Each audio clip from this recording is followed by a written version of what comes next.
to serve our Father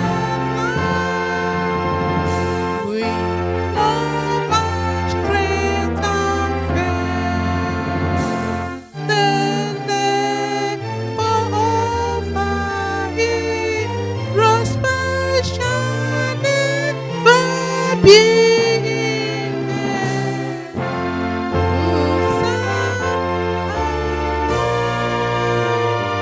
one nation dying freedom, peace and unity. The second stanza.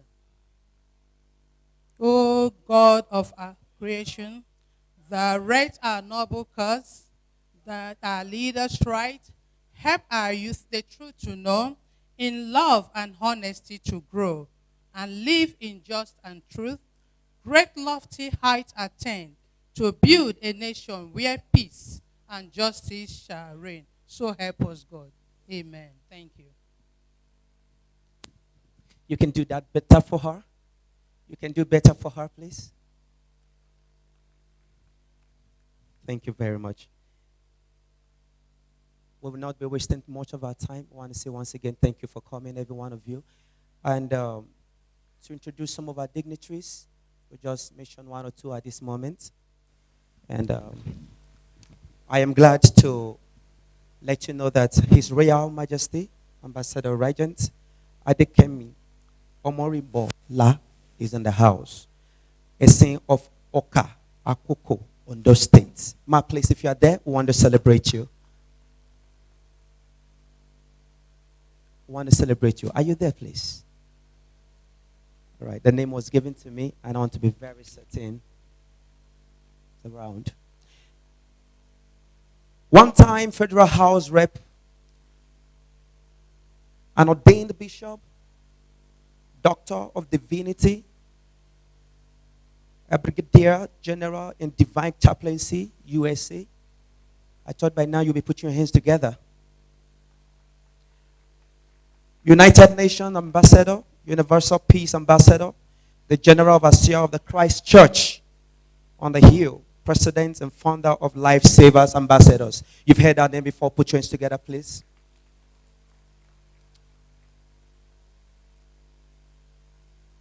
Standing for peace and unity, community development, President of Women in Africa for AIDS Initiative, CEO, John Doe's Eagle Limited, Chairperson, Kickback Youth Unemployment, and FCT Chairperson, Planning Committee of this presidential debate. Ladies and gentlemen, I am most glad to celebrate and to have us recognize the presence here seated. This person I've written and read about, in person of Bishop Mrs. Jonita Uwendo, seated. You're welcome, ma'am. Thank you so much. I thought you could do better. I thought you could do better. This is one of the Nigerians coming up strong. Thank you very much for coming, ma'am. Thank you. Now, third, and while I get the names of the rest, I will know their presence. We also have in the house Barrister Emmanuel Ogebe, a US-based international human rights lawyer of pro-democracy advocates. Please, are you in the house? Oh, beautiful. Wow, wow, wow. You look it. You look it. Can we celebrate him with jealousy? Celebrate him with jealousy. Thank you so much. Now, I'm assuring you that we're going to get better in this.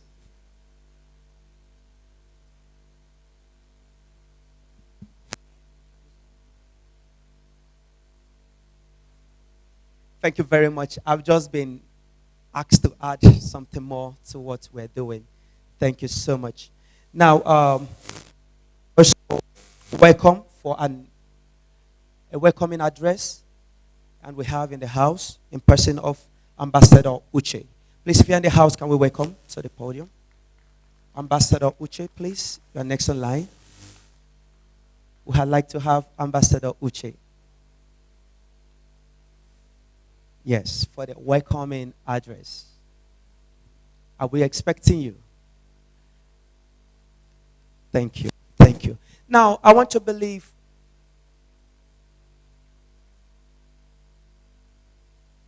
Thank you very much. Okay, well, at this point, if you look at your program, you see youth performance. Is that? Is that? Yes. So at this moment, I want to welcome a colleague in this who is going to forge us ahead on this. Please, my brother, can you step forward? Thank you very much.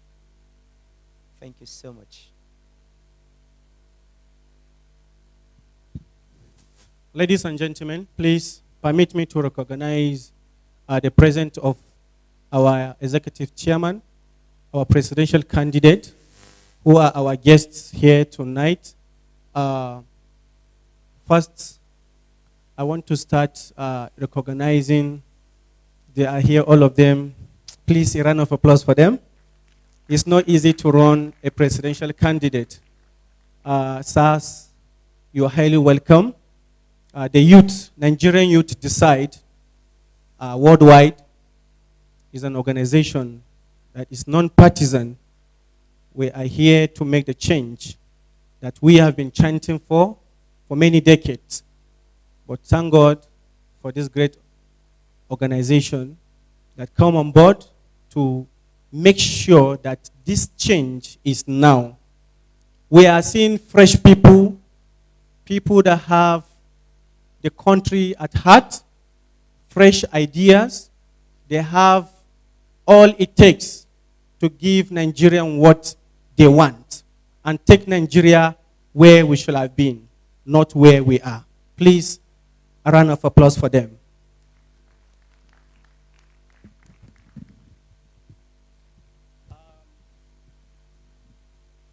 First, on my list, we have the presidential candidate of the NDCP, right? The person of Dr. Johnson Adewum Edefuma. Please, a round of applause for him. Sir, please, can you stand up for recognition? A round of applause, please, for him. Sir, you are highly welcome. Next, we have the presidential candidate of ACA,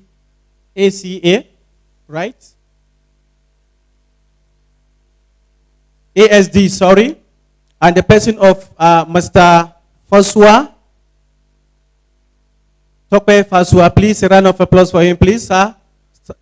ANRP, sorry. A round of applause for him, please.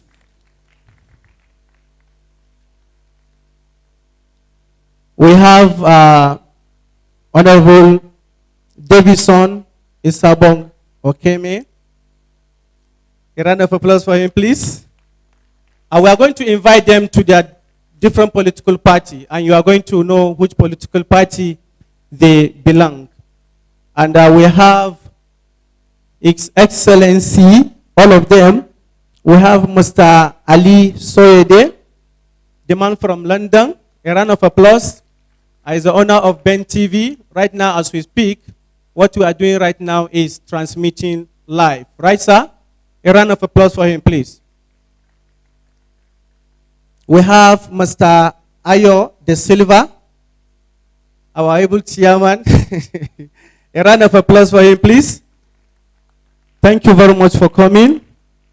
We have Mr. Reverend, I don't want to call this name because I've called him the other time and he has questioned me. Please permit me to recognize the presence of Mr. Isosa Iyamuri. A round of applause for him, please.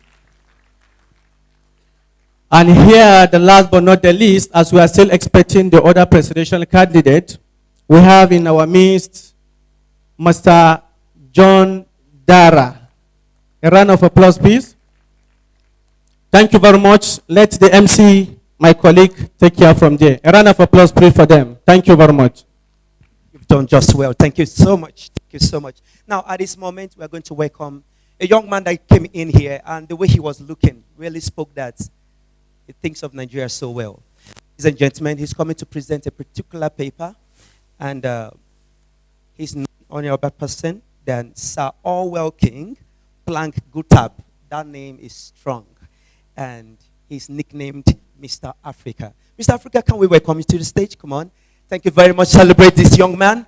Celebrate him. Celebrate him. Thank you so much. Thank you so much. Good evening, ladies and gentlemen. I want to count it a privilege to be in your presence this evening. I have a paper to present, a little address. It is an address for our national anthem, the one we just finished right now. It's a little address I was inspired to give about our national anthem. I will present it immediately because of time. It's an address to the presidential aspirants, all Nigerians, and participants of the presidential debate 2019 NYD. My greetings to the chairman of this occasion, moderator, panel of judges, to all our able presidential candidates present, especially to His Excellency General Muhammadu Buhari, retired in absentia, to the former Vice President in absentia, to all the kings and queens, great generals and crown prince and princesses of this great nation. I am by name Sir Orwell King Plangutab, a great and an unstoppable general of Nigeria. I count it a great privilege to stand before you all to deliver this great message of transformation and a call to duty. An open letter to all Nigerians, to all leaders, its leaders and followers.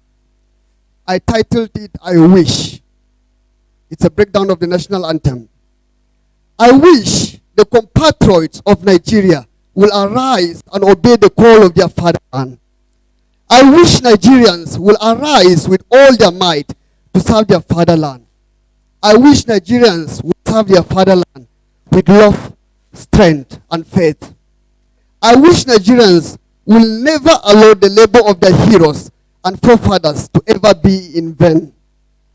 I only wish and will always wish that the sons and daughters of Nigeria, the leaders and their followers, will endeavor to serve their fatherland with all their hearts and their collective might.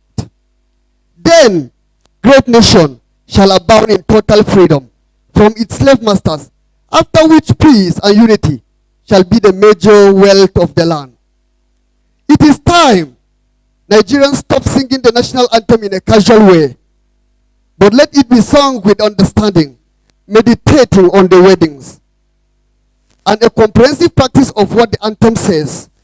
The national anthem is not just like other songs, and therefore, we should sing it with understanding and a sense of total submission, moving with the speed of light in bringing the wish of our fatherland into freedom.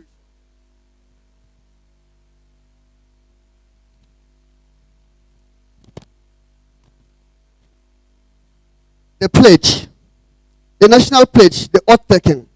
It is quite pathetic that we Nigerians, from the leaders and their followers, do take an oath, covenant, swearing our allegiance to Nigeria on a daily basis, sometimes twice a day, without ever fulfilling our part as partners or contractors who are predestined to bring the best for this nation. It is time Nigerians should go on their knees and seek forgiveness for breaking our promises to our dear nation, which states, I pledge to Nigeria, my country, to be faithful, loyal, and honest, to serve Nigeria with all my strength, to defend her unity, and uphold her honor and glory. So help me God. The question here is, as a leader and a follower, are you faithful? Are you loyal and honest? Are you serving Nigeria, your fatherland, with all your strength? Are you defending her unity? Finally, are you upholding her honor and glory everywhere you go? Dear Nigerians, let's provide genuine answers to these questions above, for it is time to right all wrongs, to rewrite our history, to prove to the world wrong by stepping out from the world poverty headquarters and the most corrupt nation of the world to the most honest and wealthy nation on the face of our planet Earth. Let's sanitize our conscience, reprogram our mindsets, and arise as giants of Africa to lead other nations of the world. For I had a dream that someday soon, Nigeria and Africa, our continent, will be the envy of the world. I also had a dream that Nigeria will soon do away with her differences from religion, tribal differences, and religion misconceptions. And thereafter, Nigeria will be the heart of the world. Nigeria will be great again, says the Lord. God bless Nigeria. I want to use this very medium to say, we Nigerians, we need to arise and fight for the redemption of our nation. The national anthem and the pledge, it's a message to us Nigerians that we must follow, that we must obey, that we must do our best in fulfilling the promise we made at any day, any time we will recite the national pledge. May God help Nigeria, and I pray for Nigerians all over the world that it is time you join your hands together with your brothers home so that we build a great Nigeria. Thank you very much. Thank you. I'm sure he looks like a true Nigerian. Come on, celebrate the young man once again. Thank you so much. Over to you as you welcome our able president. Thank you. Ladies and gentlemen, we know there is one thing we need to put it back of our mind, that any program that is taking place like this, we must know that somebody will be behind it. And if that person is our midst, let's give honor to honor is due. At this moment, I want to invite our able national president of the Nigerian Youth Decide, team of Ambassador Uche Ekpere Paul. A round of applause for him, please. Thank you very much. You have been doing wonderful well. For the past 4 months, this man has sleepless nights from one place to the other. And I guess all the presidential candidates here, you will testify it. Please, sir, here is your seat. Take a greet their excellency. A round of applause, please, for him. It's not a small journey. You can see him very small, but what is in that small head is bigger than him. A round of applause, please. Except if you are jealous, then you cannot clap for him. He's the next president to be in this country. Amen? Thank you very much.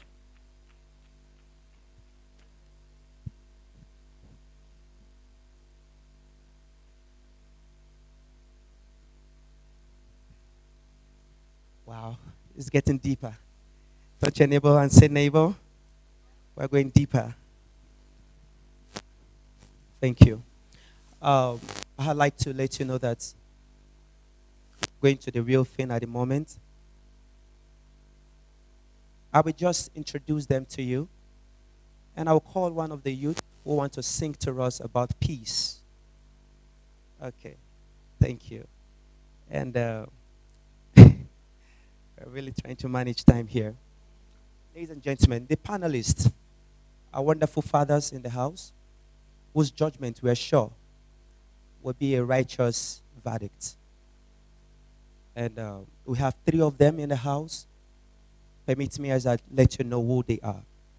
1, Abdul Fattah Otore is an Abuja-based broadcaster with the Federal Radio Corporation of Nigeria and a communication specialist. And we are having him in the house. I'm sure we can have nothing better. Please, can you celebrate him?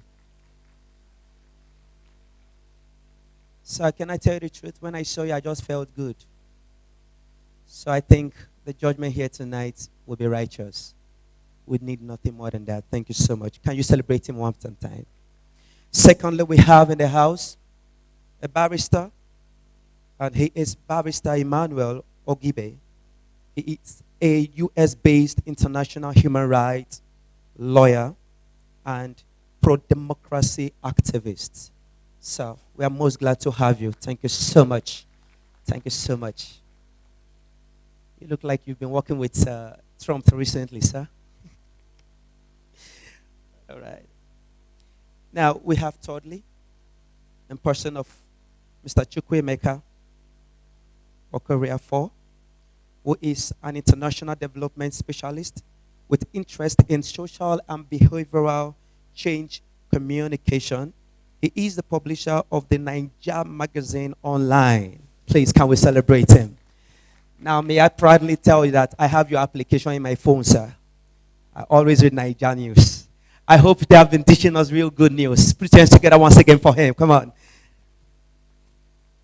Thank you so much. Now, I introduced her earlier, but now I'm going to do it one more time in a brief. She's going to be taking the fourth seat, but not the least.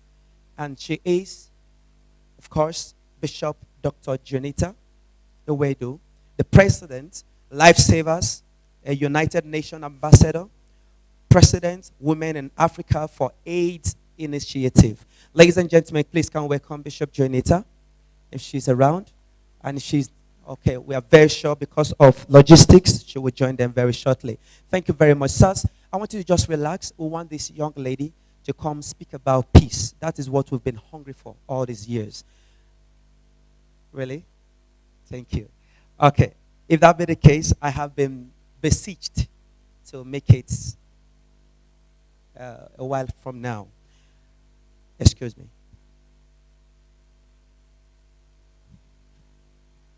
Baby, when you leave, I no go leave. Sirs, I want to say thank you for coming. And at this point, I hand over to you. Thank you very much. Can you celebrate our panelists tonight? Thank you very much. Thank you very much. We won't take too much time. Already we spent a lot of time. As you are aware, it's serious business tonight. We need to meet with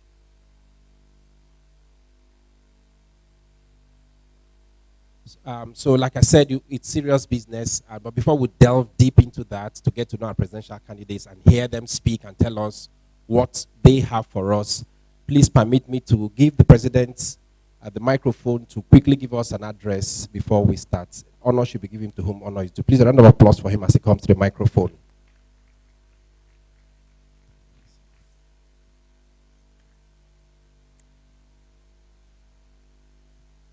Your Excellencies, dear colleagues, ladies and gentlemen, gentlemen of the press, and my esteemed youth, all here present. All protocol rule observed, as we need to save time towards the debate, and it is no time for a very long speech from me. Ladies, gentlemen, and the press, it is my pleasure to deliver this statement on behalf of I and the National Executive of Nigerian Youth Decide NYD, as we partner with Lifesaver Ambassador, Nigerians in Diaspora, Christian Association of Nigeria, Youth Wing, Islamic Association of Nigeria, Muslim Students of Nigeria, RY Youth Council, to mention but few, to hold a national presidential debate towards 2019 presidential election. I would like to thank the government of Nigeria for the opportunity given to Nigerian youth community to initiate a program of this magnitude for the youth, Nigeria and the world youth at large towards our national development. As I would also like to congratulate the list of organizers I have just mentioned earlier. NYD was Nigeria Youth Decide was firstly inaugurated in 2015. Kindly let me state that NYD is a subsidiary of Nigeria Youth Transformation, Diamond Youth Transformation Initiative of Nigeria, DYTI, and many other NGOs within and outside the country, who have partnered together to create this youth national presidential debate as a platform to identify credible candidates. What a great way to prepare and kick off the campaign by the Nigerian youth for 2019 presidential election coming up on 16th February. My message for today is very short. Firstly, that NYD has partnered with Nigerians both home and overseas to ensure more efficient of the conduct of the upcoming 2019 presidential election. The election need to be free and fair for the youth to choose, because now it is the time for the youth intervention and inclusion, not sometime in the future. Secondly, our mission is to positively influence the choice that will bring about election of our desire and needed president, the true leader and not a dictator. Nigeria have been waiting for the president that without any tribal nepotism or lopsided appointment, we will work with other leaders that will build Nigeria to become the most desirable country in the world by 2025. And NYD has created the platform to ensure this. Thirdly, the vision and the mission of the organization, which is to promote the desire and ambitions of the Nigerian youth regarding leadership in our nation. And this cannot be achieved when there are plans to foster or bring bad leadership to government, and we stick back or relax. To this end, we as youth must be fully involved. Finally, it is true that over the last 3 decades, Nigeria has been in a continuous of decades in terms of leadership and governance. Youth are completely denied the opportunity to play significant role in governance. And we have now finally woke up. Our government should especially focus on security, and no sort of ethnic cleansing should be going on in the nation. Please, we hereby call on all Nigerians to elect a credible presidential candidate through this debate, which is being televised nationally and internationally. May I emphasize that the youth group is a non-partisan body of intelligent, determined, focused, and patriotic young leaders in the country. And we are without any tribal, religious, ethnic, or social bias. But we shall make our choice after this debate. Simply put, we sincerely see the need to energize the Nigerian youth to be engaged in the political sphere, speak the truth without minding whose earth is, and engage in processing the affairs that affect the future of the youth through fair, responsible, and progressive governance. That is why we are all gathered here. Therefore, we must address issues most important to our nation and the youth. So to our candidates, Your Excellency, sirs, you are welcome, and I will implore that at this debate to be honest. Youth want to know exactly who you are. Be yourself. Youth want be authentic. Youth like all candidates and shall be fair, but you have to convince us. Say what exactly you think, not what the audience want to hear. Be honest. Youth want to be told the truth and answer the questions without being defensive. Be prepared. Youth want to stand up for what you believe in, not because it is popular, but because it is the right thing. Be passionate. Youth need to be passionate. Youth need you to be positive, transparent, open, authentic, and honest with us as youth, sirs. Finally, may I remark that the international community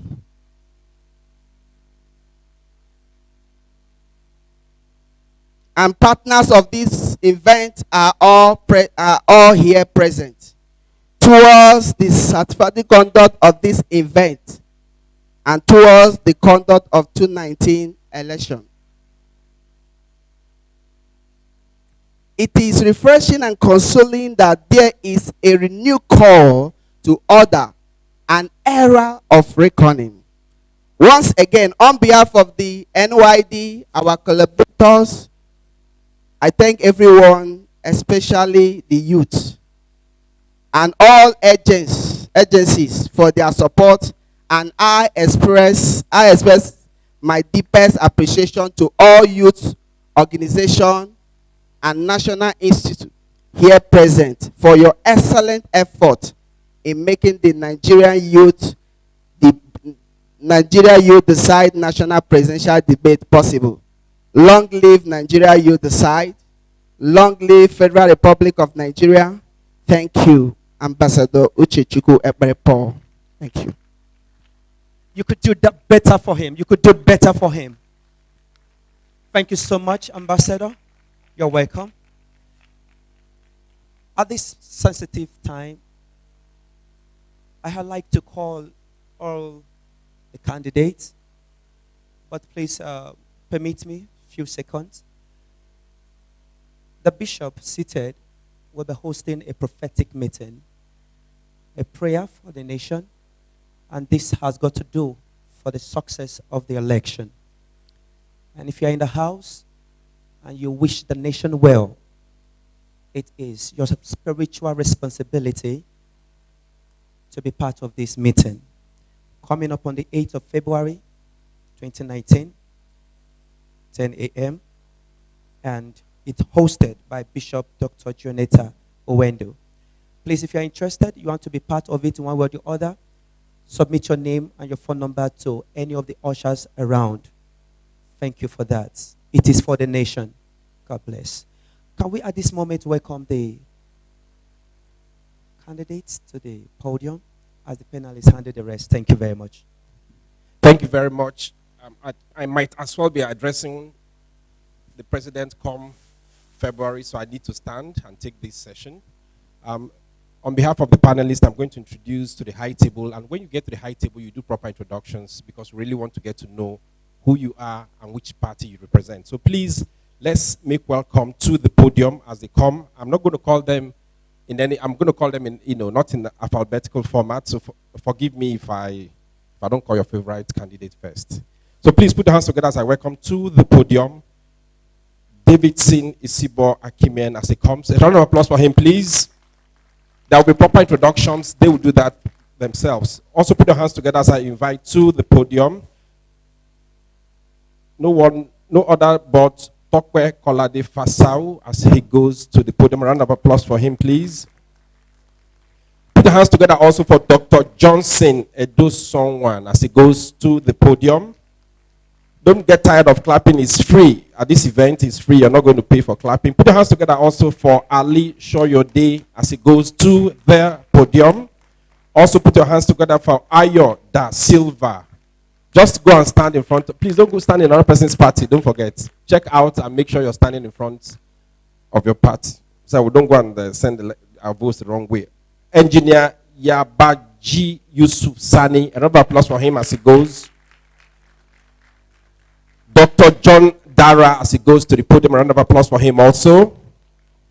Please keep clapping. Keep clapping. Don't get tired of clapping. I think that's the number we have. Am I missing anybody? I've called Dr. John Dara. You didn't hear me? Okay, sorry, yes. Reverend Esosa David Ize Iyamo. A round of applause for him, please. That's not enough. Please, let's give them that welcome. And for members of the audience, let me just say this quickly, and also for all of us standing on the podium. No presidential candidate here has seen the questions. It's very important we mention this. So there is nothing, because we're very fair and very transparent. And what we'll also do is we ask a question and everyone here will have an opportunity to answer. Do you understand? So it's fair and it's very transparent. And let me also say that they're going to have 1 minute each to introduce themselves and the parties that they represent. That way we'll get to know them and we'll start this session. I'll just hand over the microphone to my colleague, Abdul, who will take us through this session. Thank you very much.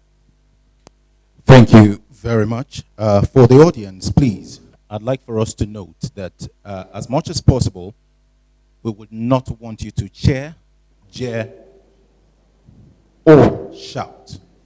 Please, do not cheer, jeer, or shout. We want to be educated. We want to learn from all of them. We know you have your favorite, but please, let's be civil. Please, and that goes to our candidates too. If you're personally addressed by anyone, we'll give you time to rebuff or address the issues. But please, as much as possible, let's make sure it's not rowdy. Thank you very much. We will give 1 minute each, as he has said, for introduction. And after that, would have 2 minutes each to answer every question that will be asked. And you all have the opportunity to answer the same questions. Because as soon as we ask, we'll let the first candidate answer 2 minutes, and then it goes round. Thank you very much. So I'd like to start from the candidate of ANRP in person of Tokwe Faswa. You have 1 minute to introduce yourself. Okay, thank you very much. Good evening, ladies and gentlemen, and I want to say thank you to NYD, Nigeria Youth Decide, for this opportunity to be here. My name is Tokwe Kolade Faswa. I represent the party called ANRP, Abundant Nigeria Renewal Party. The party is represented by the logo of a computer, and that means that we are actually the party of the future, but the future is now. I'm contesting for the position of the President of the Federal Republic of Nigeria because now is the time to rescue our country. In fact, it's kind of long overdue, but now we have stepped up and we're taking no prisoners. We're going to get it done. I'm an economist by training. I also have a master's degree in financial markets and derivatives, and also rounding up a PhD in public policy and leadership in Walden University as I speak. I'm a columnist. I've written over 3,000 articles on the please. Subject of Nigeria. Time up. Thank you very much. Thank you very much. Thank you very much. A round of applause for him, please. Thank you.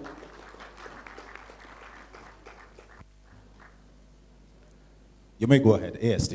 All right. My name is John Dara.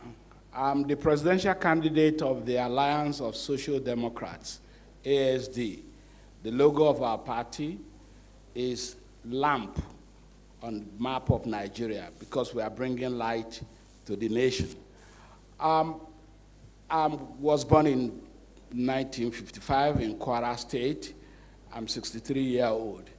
I have a master's degree in business administration.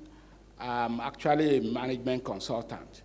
But more relevant to this project is the fact that I have many years of experience as a politician, and I have served in government more as an advisor than a key player. But my records as a man who has shaped policy in this country speaks volume. I've been in 4 national conferences, and that is... Time up, sir. Thank you very much. Time up. Thank you very much, sir. 1 minute. BNPP, please. Your time starts now. Good evening, fellow Nigerians. And my name is David. A very good evening, my fellow Nigerians. My name is David Esosa Izeyamo, the presidential candidate of Better Nigeria Progressive Party. I'm also the founder of the Youth Revolution Movement and currently the national leader of the 17 million member-strong youth wing of the Pentecostal Fellowship of Nigeria. I'm a graduate of the University of Benin, and before my call to ministry, I had an exposure in banking sector and telecoms. It's a big honor, a great honor to be here before Nigerians, and especially the youths of Nigeria this evening. Thank you. Thank you very much. Please turn on your mic. Thank you. Your time starts now. Okay, good evening, ladies and gentlemen. I want to congratulate the organizers of this very important debate, NYD, and to introduce myself as Engineer Yabagi Yusuf Sani, the presidential candidate of Action Democratic Party, ADP. The logo of our party represents what the youth is supposed to really work on, which is education. We have a book as the logo of our party, and I have been educated in Columbia University, New York. When I came back, I worked with NMPC for a short while, and then I left NMPC and then formed my own company doing consultancy in oil and gas sector. So I have been privileged to have very, very important information that I know. Time up, sir. Thank you very much. Yeah.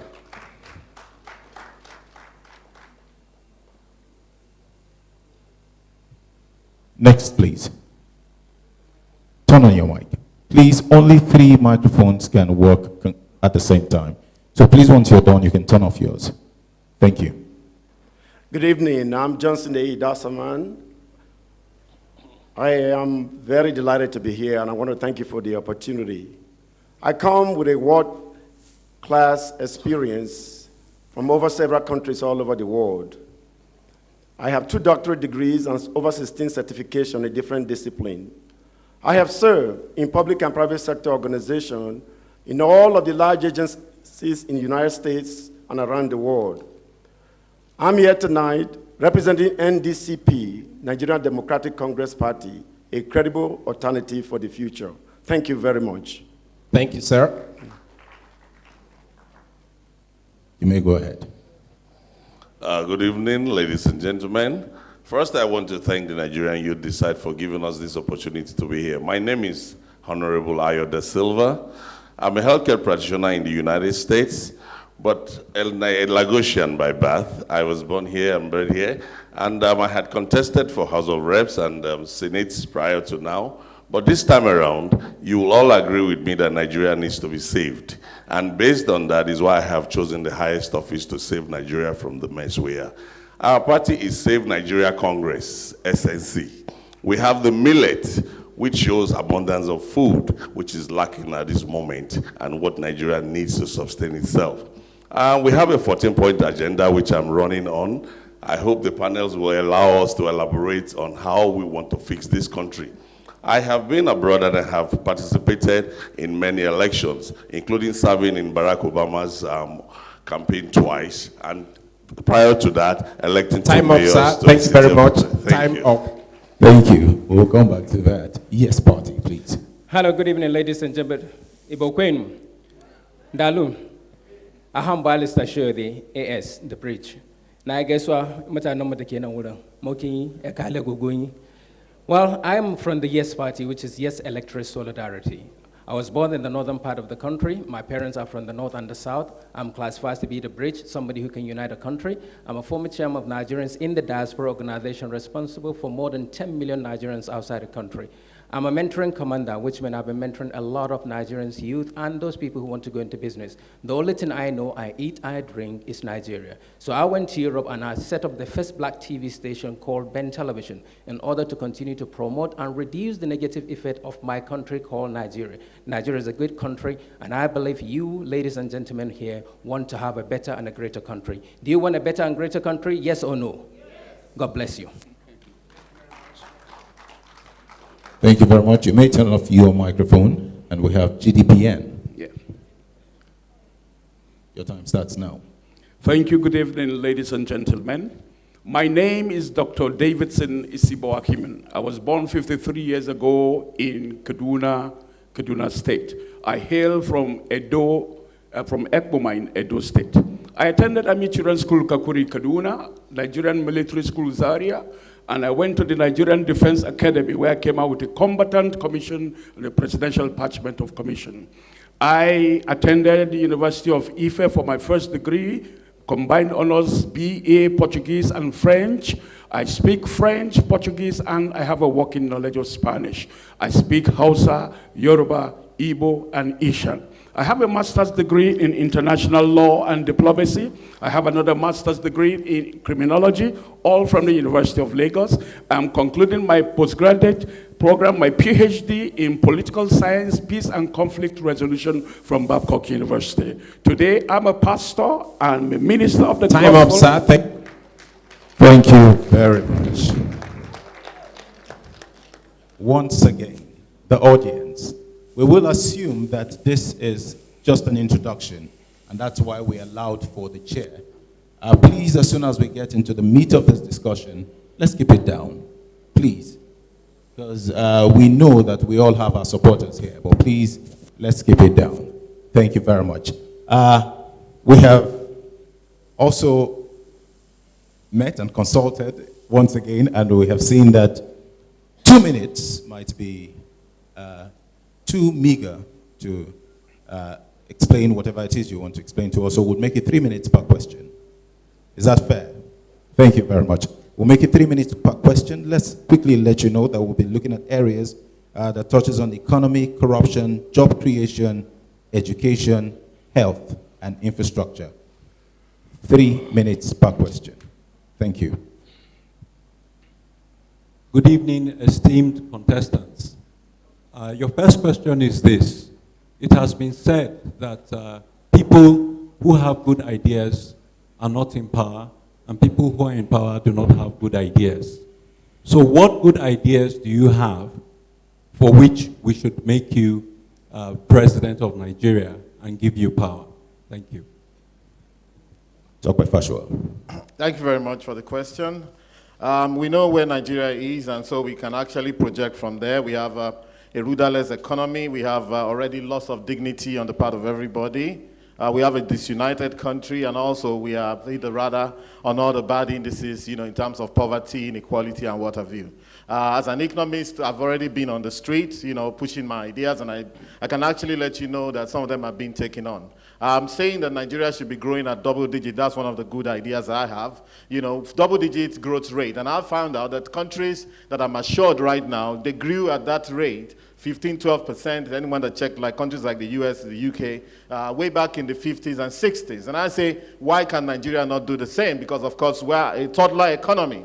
We're a toddler economy. We're still doing and selling primary products. And I believe that by now we should be challenging ourselves to move forward very briskly.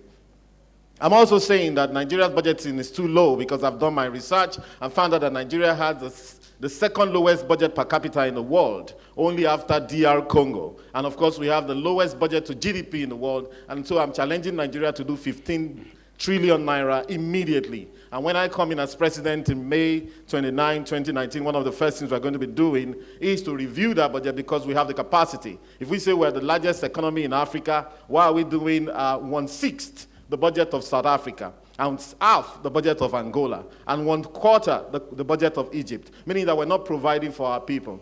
So this is the angle that I'm going to be coming from. So we're going to be projecting Nigeria at that level, and also we're going to be looking at empowering our youth.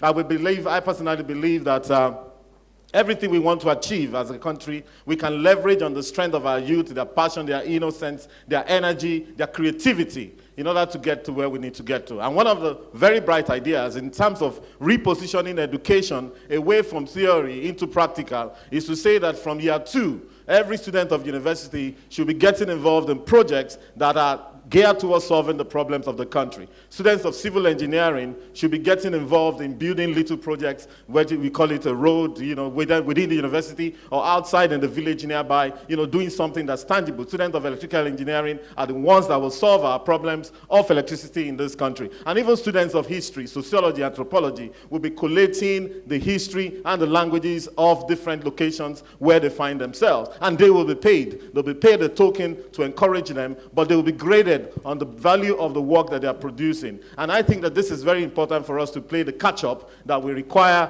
as a country and as a nation and as an economy, in order to move forward. I also have great ideas around the unity of this country. I believe that every country has challenges, and every country actually is a geographical expression. The point now is, what are we making of our geographical expression? I believe that we can do a whole lot better. Thank you very much. Thank you very much for giving me the opportunity. opportunity. Thank you very much.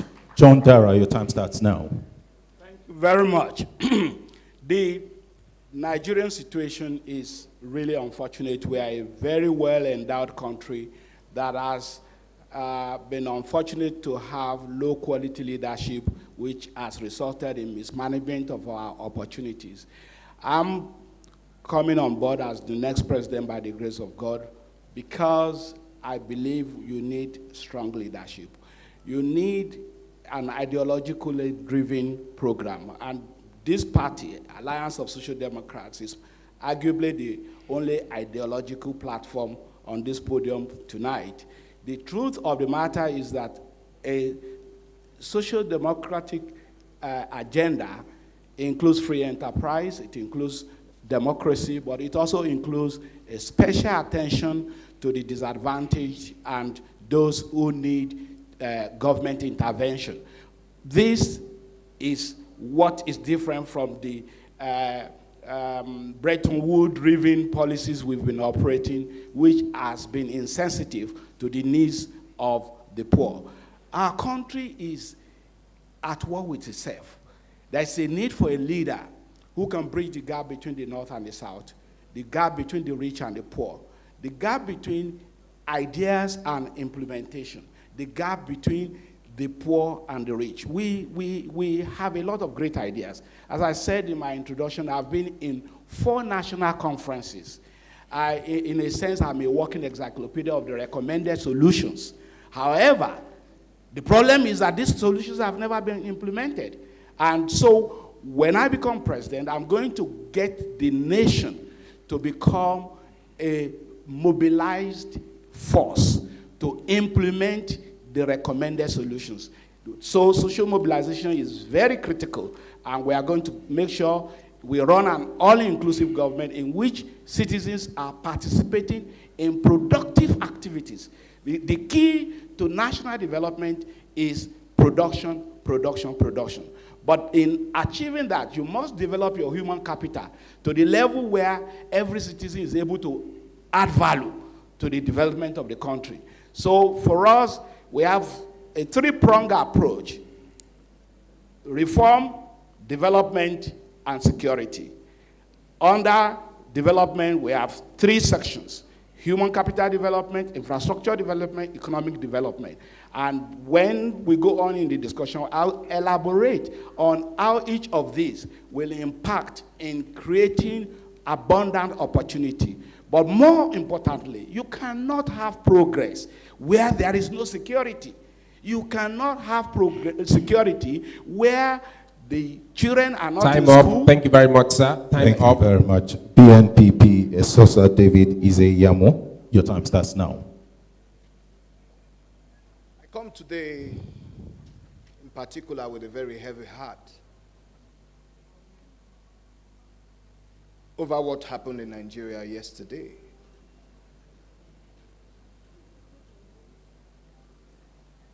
Three major arms of government: the executive, the judiciary, and the legislature. And we saw how,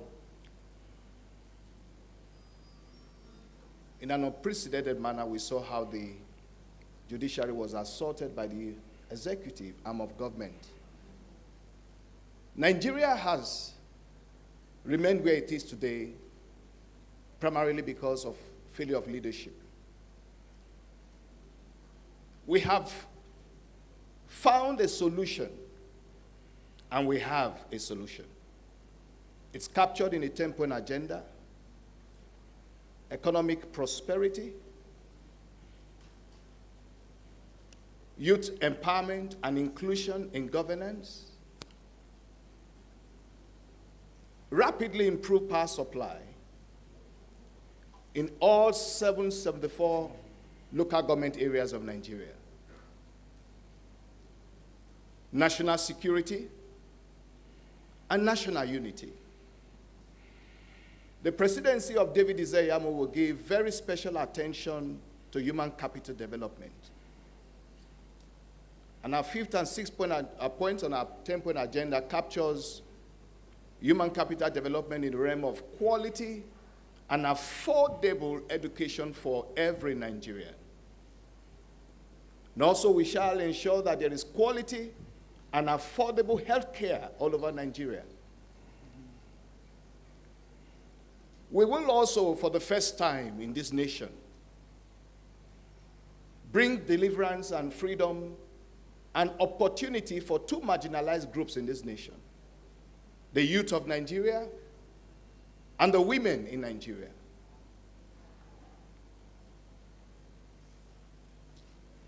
In our 10-point agenda, we also have a plan to ensure that women are empowered and they are granted proper inclusion in governance. And a group of women groups in the nation had an investigation on top 10 presidential candidates not too long ago. And when they rounded up, they discovered that all the candidates made promises of what they will offer Nigerian women. Some said 35%, some said 40%, and some said 50%. But they found out that just one candidate has a 20-year leadership record. Time up. Thank you very much, sir. Time up. Thank you very much. Thank you. Remember, do not clap, cheer, or jeer. Please. And please, your phones should be on silent mode, please, so that we have it very quiet here. Engineer Yabagi Yusuf Sani, your time starts now. Well, what am I bringing to Nigeria? I think Nigeria is a promise of greatness. And my administration, our government, is going to ensure that those God-given resources, like oil and gas, agriculture, and other sectors of the economy are aggressively developed. Nigeria is so blessed that today we are number 6 on the list of the countries exporting crude oil and gas, that is members of OPEC. We are in fact number 3 when you talk about gas export. So Nigeria is a possible country in terms of growing the economy of this country. Oil and gas sector occupies 80% of the revenue that we earn in this country. And my government is going to ensure that we quickly, as a matter of urgency, because oil will soon become an irrelevant commodity, not occupying the dominant position it occupies today in terms of energy resources. And we have this in abundance today.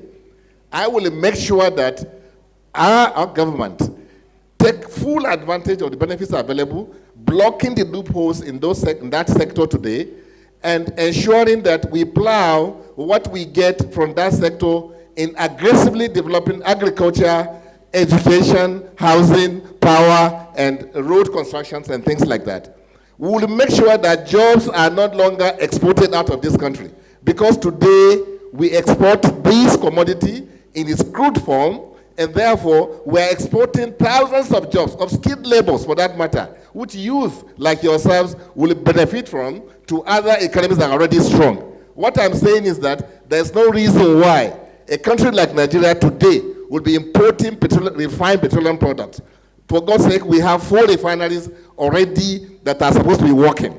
Our government will introduce a policy that will make sure that anybody buying our crude oil and gas refines at least 30% of it within the economy, within this country, so that doing that, we will have our refineries working. We will not have people working in NNPC, the earning commission, when they export the 440,000 barrels that should be refined domestically, and then when they import the refined product, they again earn commission and tell you that you need to pay subsidies. We will make sure that the youth of this country are effectively engaged. We have the youngest population in the world. African continent, we know, is the next frontier in terms of development. And Nigeria, being the largest country on the continent, Nigeria being the country that has that location. Time up. Thank you very much, sir. Thank you very much. I'm sure you'll find a way to bring that in. Dr. Johnson Edosonwa, NDCP, your time starts now. Thank you so much for the question. I am running for president to represent a lot of people. There is suffering in the land. One of the things that we do would be to expand our economy beyond oil. Oil will become one of number 10 in the list. I would expand the economy to manufacturing, to healthcare, and all of the various areas. I will develop and create over 7 million jobs per year for the youth. When our youth graduate 15 years, they don't have a job. I will open the market internationally based on my experience in several countries all over the world, including the United States. National security is an issue. There are over 25 trillion debt that Nigeria owes. We will make sure that the dollar to naira ratio can compete to one another. Right now we have 1 to 360. I will create a health care for all Nigerians, because when I was in the hospital, a lady was given only 1 Panadol. And I would be able to share with Nigerians how to create partnership and teamwork. That's what I've done in several countries all over the world, in every agencies and large corporations in the United States and much more. One of the things is to eradicate corruption. I would fight corruption, one, by strengthening the institution of government, so that some of the things you are seeing happening right now will not happen. 2, paying people affordable wages so that they can have money to be able to do their job. I will provide training for them. And our goal is, our youth are not lazy. They need to be motivated and to be given the opportunity to grow. Our women, we have 25% of federal contracts set aside for them. And then infrastructure, electricity. The reason why companies have left Nigeria, because our productivity is 15%. What I would do is using wind, solar, and all of the various forms of energy to give us electricity so that we can bring investors here. I'm a voice for the investors, I'm a voice for the middle class, I'm a voice for the poor. And we will declare war on poverty, whereby, based on Muslims and Christians will come together to work with the federal government to be able to create an environment where all of the people that are suffering today will be protected. Education will be a competency-based education system, whereby our universities that are shutting down every so often, and it takes 9 years to get a simple degree, will not happen. Under my administration, security will be paramount. Boko Haram would have 2 choices. 1, learn to trade and join the economy, or we will put them under 6 feet. Time up. Thank you. Thank you very much. I'm sure when we begin to talk about job creations, you tell us how you intend to create 7 million jobs annually. Ayo da Silva, your time starts now. Thank you very much. I just wish those questions will come so we can elaborate, because we have 3 minutes now to expand. All my opponents, what differs me from my opponents is the fact that everybody, I will do this, I will do that. But that is not the problem of Nigeria. The problem of Nigeria is that for the last 20 years, we've had presidencies, we've had ministers, we have governors. I will provide this, I will provide that. How would you provide it? That should be the question in this day and age. First, our major problem is industrialization. And without industrialization, this country will never move forward. And that is the bane of our electricity. I have employed 2 consortiums. One, DTE Energy and Consumer Energy from the United States. They have been to Nigeria, and they have told me that from the north, we can generate over 4,000 megawatts of solar energy within 2.5 years. In the west, we can bring in 3.4 kilowatts that's monthly in hydro to the national grid, and LNG, which is being flared away, which is in the Niger Delta, we can bring in up to 7 kV. And coal in Enugu in the east, which we can bring in to generate more electricity, and finally the wind. This is what we have done. We have really gone on ground, we have searched, and we have data and facts. Now, the other one is, once electricity starts running, we will create 774 employment agencies in all the local government. We need to know the exact number of unemployed youths, the data, whether women, male, let us know the facts. Let us know how many of them are skilled and unskilled. Then, how many of them have investment potentials so that government can invest in them. If you come back to this, I can expatiate later. Being this along, they will run concurrently.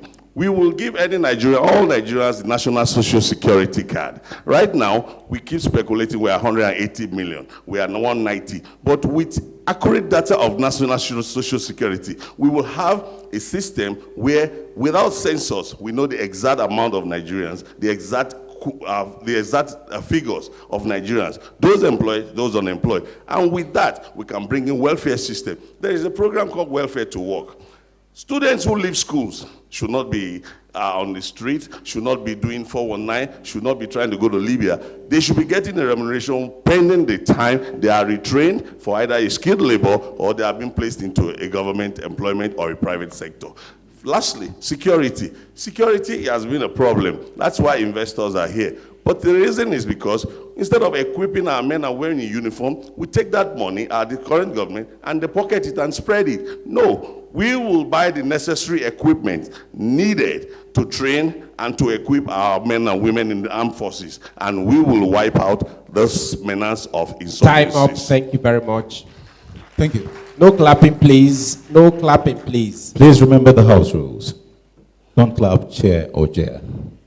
Ali Sode, please go ahead. Thank you very much. Once again, it's a pleasure to be here, really and truly amazing. But let me quickly correct Mr. De Silva. At the time that you mentioned that all of this contestant, they have said I haven't said anything. Thank you. Well, the good idea, the question you asked, the good idea. And the good idea I'm going to bring into this is simple. Nigerians need to know that they are Nigerians and they are cared for. They will be treated equally as a poor person, as a rich person, as a middle-belt person. There is no differentiation between you and I as long as you're a Nigerian. Very important, very key as well, is to make sure for me, this idea will now move into becoming no state of origin as long as you're a Nigerian. Because we have transversed, we have moved from one place to another. As I said, I was born in Katsina. I speak Hausa more than I do other languages as a Nigerian. So as a Nigerian, you need to feel the touch that you are recognized because you're a Nigerian, not because you are from one state or another. We must eradicate that in order for us to have this simple idea of the notion of saying we are all equal. Peace then will reign, justice will reign, equality will reign, the treatment of youth and the elders will reign. There is no doubt that we lack something. But one thing I said is, I have stopped blaming the politicians because the politicians can only learn what they have seen, and that's the only thing they can give back to the Nigerian people. So if the Nigerian people are ready for a change, you have to be honest. Who are we? What is our profile? Where are we coming from? Are we just appearing because I want to be a president? Or you have been doing something in your community, in your local government, in your state, in your country? For the last 2 decades, I have been representing Nigeria, selling Nigeria to the international community. I'm a bridge between the North and the South. I'm a bridge between the old and the young. I'm a bridge between Nigerians at home and Nigerians in the diaspora. I'm a bridge, even we joke, between our leaders. One is taller than me, I'm taller than the other one. So I'm a bridge between the two. I'm a bridge between our parents. I'm a product of a man and a woman. Ladies and gentlemen, the question is, do you want a better Nigeria? If your answer is yes, please, among us who are here and those who are not here, do the right thing so that you can have a better and a greater country. God bless you all. Thank you very much. Thank you. Within record time. And let's have the candidate from GDPN. Yeah. The time starts now. Davidson Isibo Akimian. Yeah, fellow Nigerians, I am Dr. Davidson Isibo Akimian of the Grassroots Development Party of Nigeria. I am seeking the office of president because I have discovered that over the years, the problem of our country has been that of lack of visionary leadership. Today, Nigeria stands at the threshold of what you would call a precipice. And that is evidenced by the number of presidential candidates that you see in the 2019 election. I come with a message of nation building. Because I believe that a nation has to be built before anything can be built on it.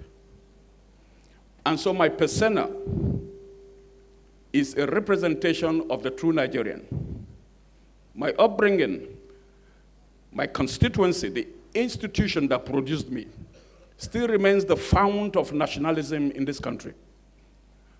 And I come with that dream to bring Nigerians together in order to be able to achieve the nation of our dreams.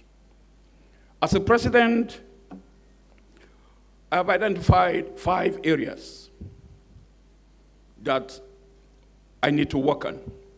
The first being security. You don't need anyone to tell you today that one of our greatest problems in Nigeria is security. And the insecurity, cases of insecurity that we have in Nigeria today can be tamed if we give attention to 4 things. And these are the things I'm going to be giving attention to. Number 1, visionary leadership. I'm going to be casting vision. I'm going to be giving direction. I'm going to be leading. The second one is governance. The institutions of democracy, as presently constituted in Nigeria, must be seen to work. I will deepen the institutions.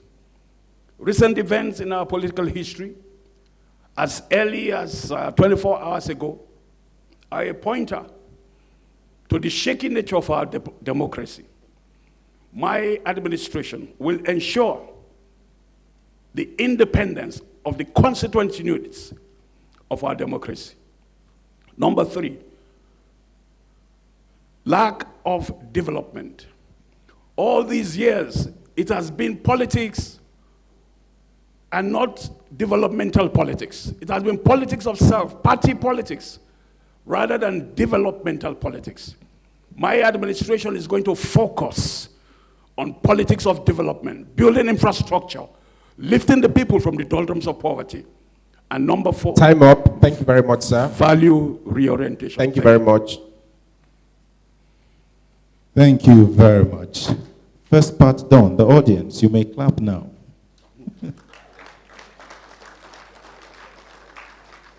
Thank you. I know you've been itching to clap. So please, we'll move into the economy. We'll dig deep into the economy now. Remember, it's 3 minutes and the rules remain the same.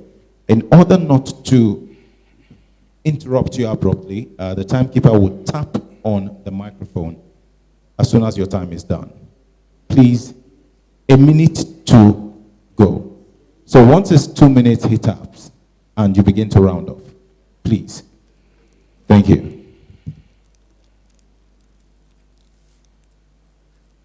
According to the report by Brookings Institution, it is said that Nigeria has been declared as the poverty capital. What will you do if you become the president to bring us out of this poor status? Thank you. Your time starts now. Right, thank you very much again. I'll even add to that, because in the last World Bank meeting in Bali, Indonesia, they came out with what they call the Human Capital Index, and Nigeria scored 34%. We're only better than 5 other countries in Africa, namely Niger, Chad, South Sudan, and a few more. And what that 34% means is that any child born in Nigeria, whether you're born to rich or poor, because it averages out, has an average of 34% chance of making it to its full potential or her full potential. And that's a very big issue that we have. So we have almost 90 million people in extreme poverty, which is higher than what they have in India. And the figure is increasing, and that's the issue. So what are we going to do? Part of what we want to do, I mean, the bottom line is if we want to break anyone out of poverty, is to put money in their pocket and food. As a matter of fact, there's a reason why the first SDG is on poverty. That we have 2 kinds of poverties in Nigeria, of course, perhaps everywhere else. So there's the financial poverty, no money in the pocket. There's the poverty of, the tummy and all. But there's also the poverty of the mind. I've been to 6 states in the last 7 days or 8 days. namely Zamfara, Sokoto, Bauchi, and co. And what I've seen is that Nigeria is actually breeding millions of new illiterates. And I think this is even a phenomenon that's growing around the country. So what we're going to be doing is that jobs to be created in this country. Apart from the idea of entrepreneurship, which is great, we realize that Nigeria has forgotten the meaning of public goods. And the people are no longer demanding for the kind of public goods that humanize them. We're talking about health, we're talking about education, environment, security. In those areas, there are opportunities for job creation. One of our focus in ANRP is, one of our focus is that we're going to be repositioning the civil service. The civil service or the public service to actually provide the goods and services and what we call the public goods that our people need in this country. In that wise, we're going to be creating at least 3 million jobs in the environmental sector. In the north and south of Nigeria, there are trees to be planted. There's erosion to be controlled. We need to focus on our environment and do the jobs ourselves. So more than thinking about bringing foreign capital, I believe that if we focus on human capital, if we focus on the youth of this country, the job that needs to be done will be done by this youth, and we'll put money in their pocket, and we can, we can actually reflate our economy and double this economy in the next 5 years. By creating those jobs, we put money in the pockets of the youths of this country, especially the youths of this country, even right from university, as I stated earlier, and then we move on from there. Thank you very much. Thank you very much. ASD, your time starts now, please.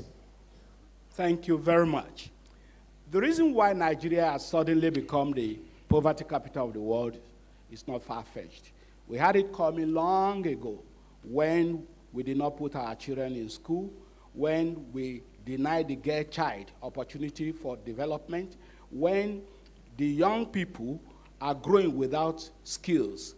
And the consequence is that you are now having an army of people who are more or less scavengers, who cannot really fend for themselves, not to talk of becoming constructive and employing other people.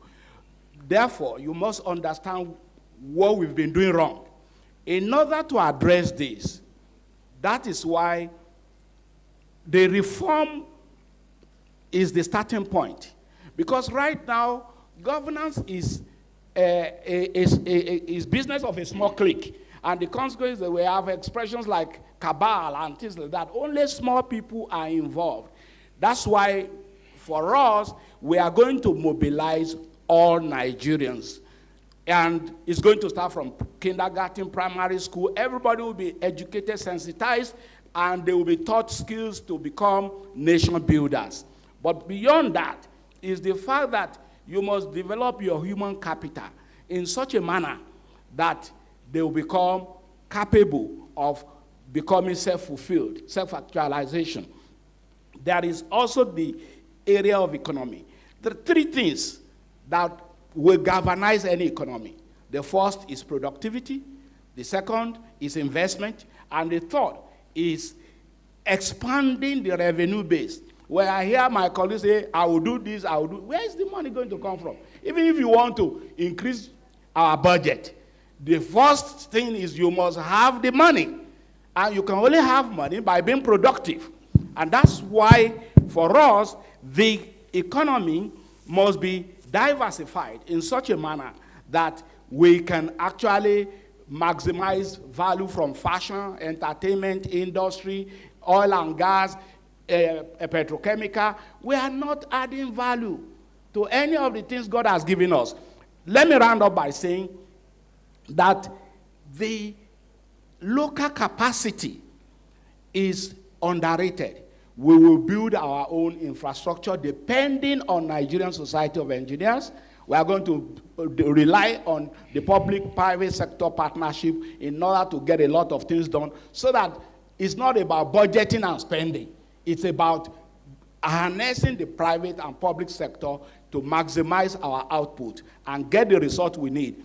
You will see that when you develop education sector, security sector, everywhere jobs will be created. Time up. Thank you very much. Thank you very God bless much. you. Izayamu, your time starts now. Nigeria is so blessed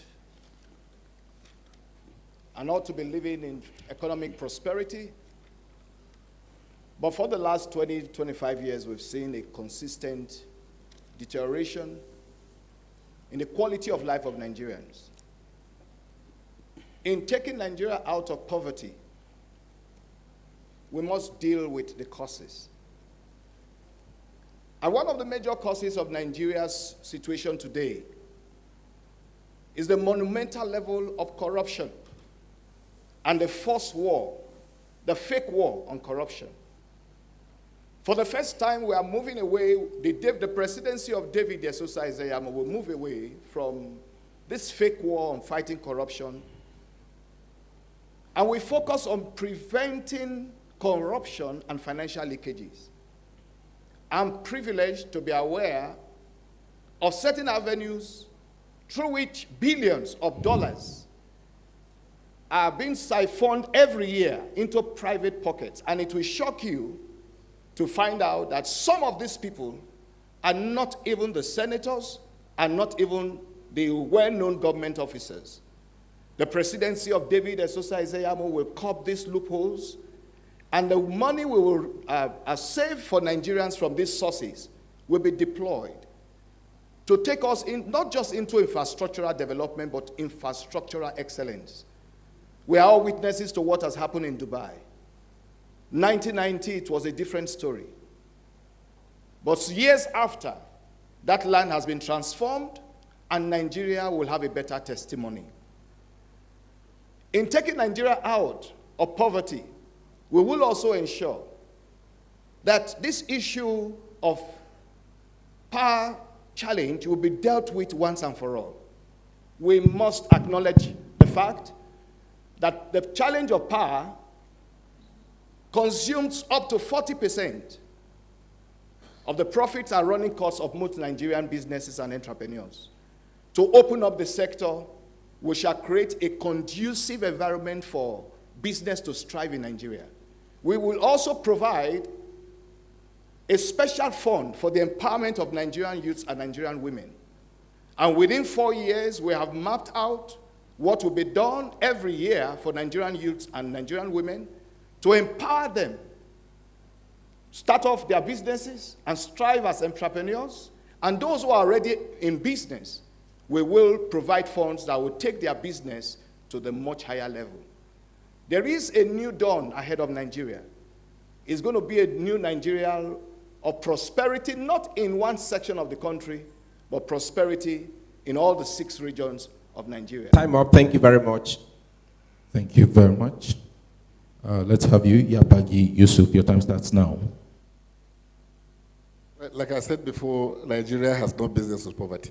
And I know why I say so. Because I've worked in a sector that today provides 80% of our revenue. I have conducted the study of military infrastructure and the midstream, downstream, upstream sector of the oil and gas sector. I've also worked for NIT. I've participated in 2 audit exercises of NIT and the process audit. And I know that this country is losing billions of dollars year in, year out. Nobody's doing anything about it. I know that our economy has plummeted from a GDP of almost 560 billion US dollars in 2014. Today, we have less than 367 about billion US dollars, GDP, meaning that we have lost almost 30% of productivity in this economy. So no wonder we are poor. Another thing again that we must address, which our government, my administration will address, is the issue of insecurity. Farmers today cannot go to farm as they used to do. The herdsmen and farmers crisis that we are having, the insurgents we are having, these are at the roots of the poverty that we're talking about in this country. If you remember that 70% of our population are in the rural areas, and these are the people that are producing, are running the economy for us, and that is why our administration, our government will ensure that insecurity is properly and effectively attacked. I will also make sure corruption in government, because yes, today you have a government, but there's no governance.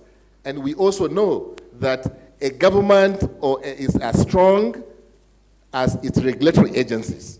The regulatory agencies in this country today are just by name. They don't operate, they don't enforce those laws that would have made them effective and going forward would have made available to Nigeria to have those things that God has given to us, which is revenue. We have no business borrowing money in the manner we are doing. That's why IMF and I think some other agents like World Bank have been warning us that we are borrowing too much. We are becoming poor because agencies that are supposed to monitor our revenue into the federation account are today put into non-activity for reasons one cannot fathom. So our government, our administration is going to ensure that we take full advantage of what God has given to us. Nigeria is so blessed, we all know, that if we have a leadership that knows what it's doing, that can take advantage of these God-given things, issues of agriculture development, high employment, education will not be as what it is today. World Bank say we must have at least 20% of your revenue in education. Thank you. Johnson Edosowa, NDCP. Your time starts now. Thank you very much, sir. The question was on poverty. I have tremendous of experience in solving this problem in faith-based organizations as well as in economy all over the world.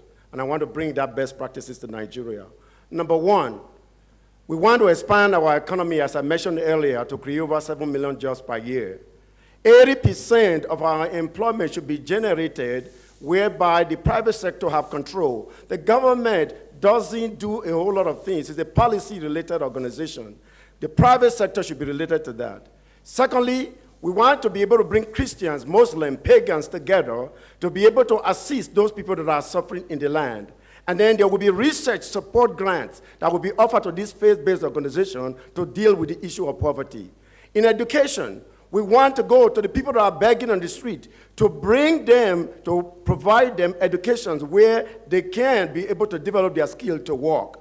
Then thirdly, you want to make sure that there is a welfare to work program, that somebody is not just going to be relying on the government system for their life, so that there is a process whereby they can graduate, from level 1 to where they are now self-sustaining.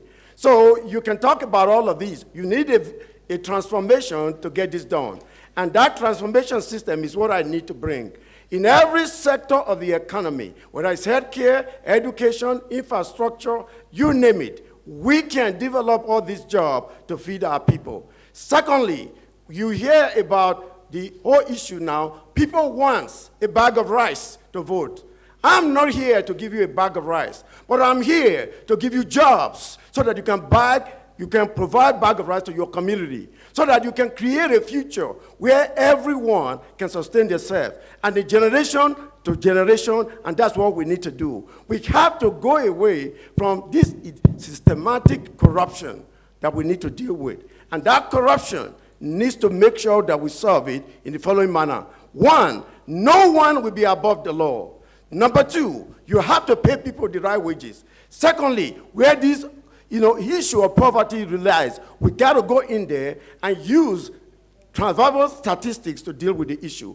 And then work with Muslims, Christians, bring them together to address their community-based issue. That is how you solve this problem. You cannot do it in isolation. You got to do it in partnership with all the people in the community. That's what my government intends to do. Thank you very much. Ayo Da Silva. Thank you very much. The question says we are the poverty capital city of the world. I beg to disagree on that. The reason why I say that is because Nigeria is not poor, but the people of Nigeria are poor. 1,000 Nigerians can pay our debts off in the world. 1,000 Nigerians coming together can produce the richest people in the world. That is the problem. It is not that we are the capital city of the world. It is because our money is being controlled by a few. Most of you have seen WhatsApp, where people lock up dollars and pounds and euros. That is Nigeria's money. If that is put back into the economy, Nigerians will not be poor. So that is the problem of Nigeria. It's not that Nigeria is poor, but the few controlling and taking and hiding this money is causing this poverty. In this country, we have two types of economy, the rich and the poor. The mainstream economy has been destroyed, and that is the problem. And that is what my regime needs to bring back into power. We want to develop our mainstream economy. We want to make sure that the middle class, which is the surviving class of every economy in the world, is brought back to terms. They are supposed to be controlling 56% of this economy, but unfortunately, from those that we have, they are only controlling 3%. So how do you bring back mainstream economy? And that is where you now go into over-dependence of oil. Every year we depend on oil, but we have countries like Singapore, Malaysia, who do not have those oils, and yet they are very prosperous. I have been to those countries to understudy them. How? In 1980, Malaysia was here in Nigeria to tap our palm oil seed and take our seed. They took the seed, they took the palm oil kernel and the soil. They tested it. Today, they are the highest exporter of palm oil in the country, which is the bane of their main economy, and yet we depend on crude oil. We have every state has gari, palm kernel, cocoa, granite. These are areas we need to go back and develop. And this mainstream economy we are talking about can be controlled because corruption, which is the bane of the economy, which is taking that 1,000 people to control the whole of the federation, can be stopped by the judiciary. The judiciary, we used to read of those incorruptible judges of those days. Like what is happening right now is a rape of our economy. It's a constitutional crisis. We need to bring back the judiciary that is very strong, that will say a politician, irrespective of who you are supposed to go to jail and you go to jail. Now, that mainstream economy that we are talking about, it revolves simultaneously around employment, agriculture, electricity, and national security. Those four, which can run concurrently, and I can tell you, if Save Nigeria Congress is voted into power, in 2.5 years, we can have at least 50% of this done, whereby in 4 years, we will have an economy that is very viable and not dependent on oil. Thank you. Thank you very much. Ali Sode, yes, party.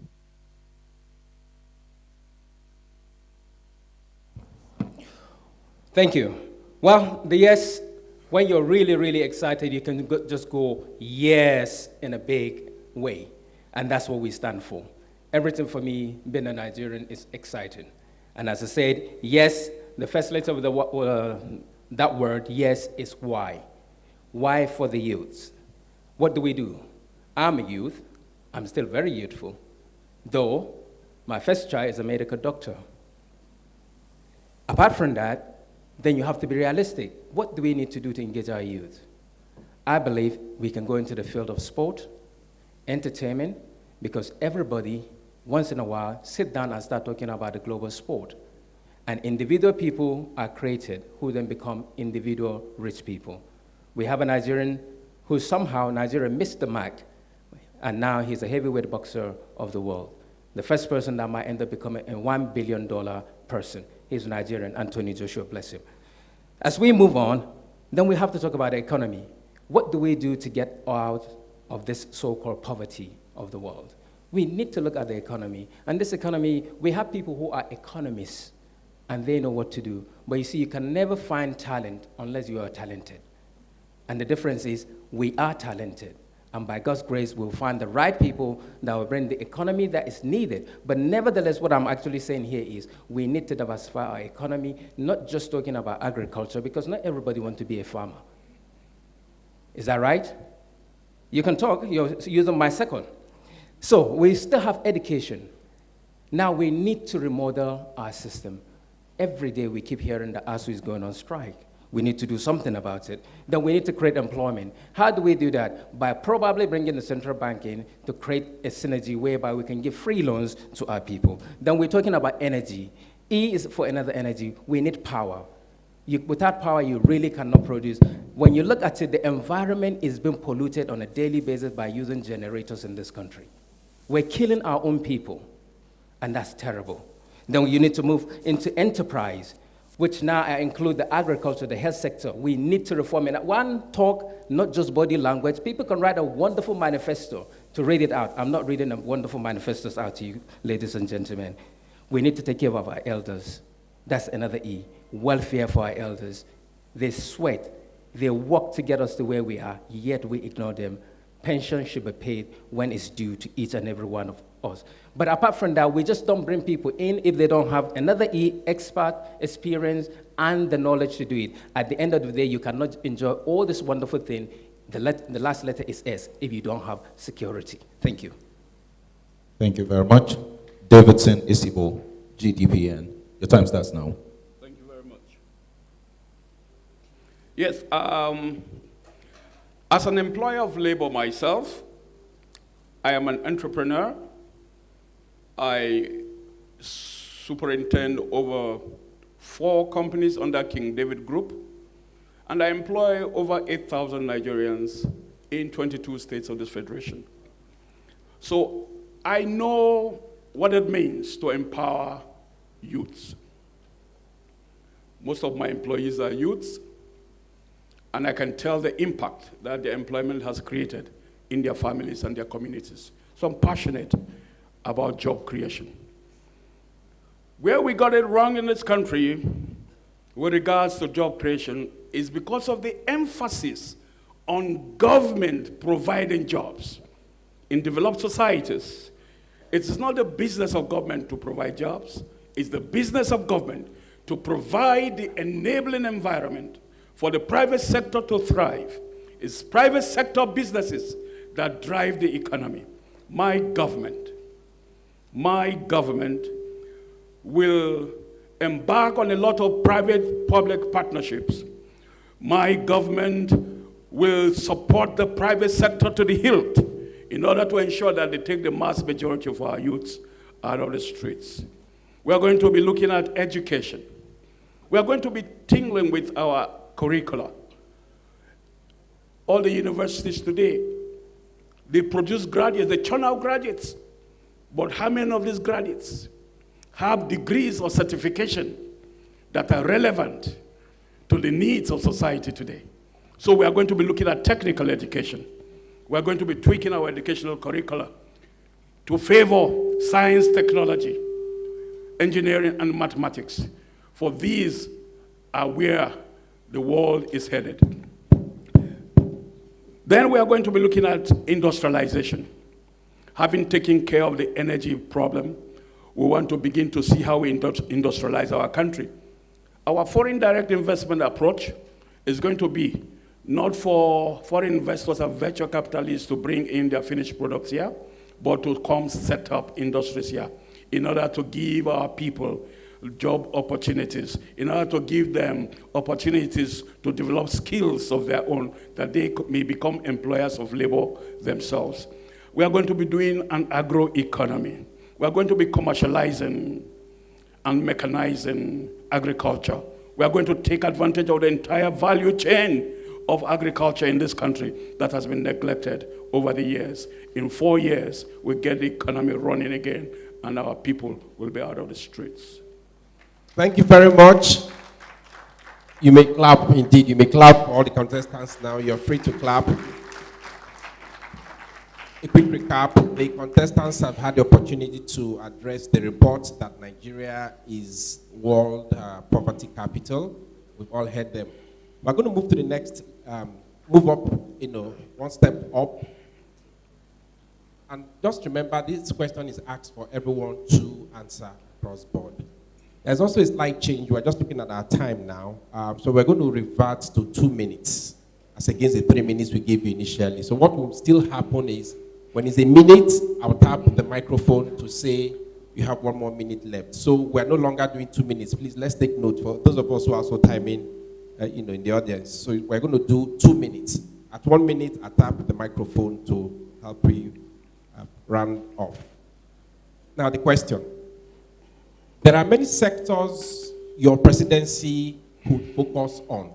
There are many sectors your presidency could focus on.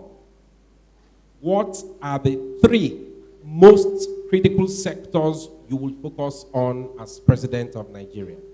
What are the 3 most critical sectors you will focus on as president of the Federal Republic of Nigeria? Please. Thank you very much. I'll quickly use this to address some very serious misconceptions about Nigeria, and I'd want to urge I've heard it said so many times today, things like graduate unemployment. If you don't catch your unemployment from secondary school, you have missed the bus. I've also heard things said about government does not provide jobs and you know, my gentleman, Mr. Isibo, said for developed economies. Thankfully, he said that. Nigeria is not a developed economy, let's not deceive ourselves. But if we bring that kind of right-wing economics, this is what has taken this country to where it is today. We need to be extremely careful, and in fact, this is the reason I'm running for president, so that this terrible economics that has ruled us up till now, where people think in terms of elitism, can actually be pushed to one side. Having said that, I'm going to, and there are other misconceptions we will probably be able to talk about. Three sectors, educational sector. Until the day that we're able to solve our problems ourselves, we're joking around in this country. We've been doing imported development for too long. People want to start industrialization, but the industrialization is based on bringing a machine from abroad or bringing so-called foreign investors. It hasn't taken us anywhere in this country. Until we teach our children how to fabricate things. We have a problem with oil refining in this country. The only refiner in this country, in a university, is in ABU in Zaria, 1 barrel a day. All the universities in the University of Port Harcourt, Otuoke, Niger Delta University, they have no refining capacity. Yet, the boys, the illiterate boys in Niger Delta are refining themselves. Education, key, in terms of solving problems in a systemic manner. Number two, the public sector needs to be repositioned for providing public goods to the people. Public goods is what we call it in economics. If you leave your people to roam around, you have no control over them. Millions of people in this country, we've been talking for so long on this table, and like we don't even know Nigeria. And you know, so we need to bring this back. All right, and that's where the jobs are. And lastly, the environment. I keep talking about the environment. There's tremendous... Time up. Thank you very much. I'll leave that. Thank you. Thank you very much. Joe Dara. Thank you very much. In my opening remarks, I said that there are 3 pillars to our program: reform, development, security. But in the area of reform, we believe that the key to reforming society is not just about restructuring alone. You must mobilize our people. So number 1 priority for us is social mobilization to unleash the energy of the people of Nigeria. There will be youth brigades, there will be work brigades, there will be task forces to get things going. Everybody will be involved. The other is education, or better still, human capital development, which includes education, health, and welfare. Because a sound mind must be in a sound body also. And all these is priority for us. We believe once we get that sector right, then the economy will be easier to transform, as we have said. We have emphasized to you that economic can only be transformed when you build the right quality of infrastructure. I see no reason why we cannot begin to challenge China in building roads, in building railway, in building power, because it's not rocket science. And we have brilliant people who can get this done. So human capital, social mobilization, and finally, security. That's the third one, which I would pull out as priority. I was in the Ministry of Defense, and for me, the problem of insecurity is caused by the problem of youth unemployment and social injustice. Boko Haram, many people forget, it started with people actually hunting them on the streets of Maiduguri and killing them as if they were not human beings. We have no regard for human dignity and human life. Time up. Country. Thank you very much, sir. Thank you very much. Esosa Isaiyamu. 3 major priorities from our 10-point agenda for the nation. 1 is extremely urgent, and we already have a timeline to deal with a very significant part of it. And that has to do with national security and national unity. We have investigated clearly what is really happening with the insurgency in the Northeast. We have a battle plan. Unfortunately, compromise from those who ought to put it in check has allowed this thing to persist. I have good news for Nigeria. The presidency of David Isaiyamu will, within 6 months, put an end and a final end to the insurgency in the northeast of the country. And then talking about national unity, for there to be true national unity, there must be restructuring, and of course, that will come up as soon as the new government is sworn in. We'll have a proper conference, and then we'll sit and put Nigeria in proper place. Number two is human development, education, healthcare, and the empowerment of Nigerian youths and Nigerian women. And the third major area we'll deal with is creating the right environment for the economy to strive and prosper. We shall ensure that infrastructure is put in place. We shall ensure that all the bottlenecks that has driven away people from investors from Nigeria and scared those who wanted to come, those things are taken out of the way. And we have found out, and this is quite good, we have found out that these things can be achieved from the first 6 months in office if we truly have a sincere man sitting on the Time up. presidency. Thank you very much, sir. Thank you. Yabagi Yusuf. Yeah, thank you very much. Quickly, we will make sure that we develop the agriculture sector. We concentrate on our educational sector. We also concentrate on the health sector. Because if your people are not educated and healthy, there's no way they can perform at their top level of performance in any sector at all. So this is why we're going to concentrate on these three sectors. We are going to quickly and aggressively ensure that revenues accrue into this country, because you can't develop these sectors unless you have revenue. It's important. You may have beautiful programs. If you don't have money to pursue them, it will just be wishful thinking. So we will ensure that we block all those loopholes. We will introduce transparency and accountability culture in particularly the oil and gas sector. I keep talking about oil and gas sector because if you have a company that you have a department giving you 80% of your revenue, I'm sure you will make sure you concentrate more on that sector to get money to develop other sectors. This is why I am saying that we will ensure education, agriculture, and health is sufficiently developed. We will make sure we have 26% of our budget invested in education as advised by World Bank, and also the health sector and the agriculture sector. Thank you very much. Thank you very much. NDCP, you may proceed. The time starts now. First of all, a president should be able to fire from all cylinders. But I would answer your question specifically on the three priorities that you asked for, because we have a 10-point agenda. One, the economy. We will make sure that the private sector create 80% of the jobs in Nigeria. And that would impact our youth today, where over 21 million people are unemployed. It would impact our women that have no jobs, and it will impact poverty level. And that economy would expand more than oil. First of all, 99% of our cars are from abroad. Motorcycles are from abroad. We don't make anything anymore. Under Johnson, the Dasama administration, we will be making cars here. I will use my connection all over the world to bring investors here to put plants in every state. Every state that I went to, they have no industries anymore. That is not a country that you want. Secondly, national security is more than just Boko Haram. The national debt is a big problem for us, over 25 trillion, which means our children become slaves to other people in the near future.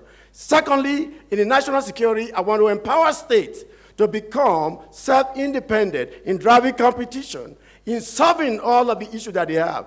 I will restructure the police force to give states every empowerment in their community.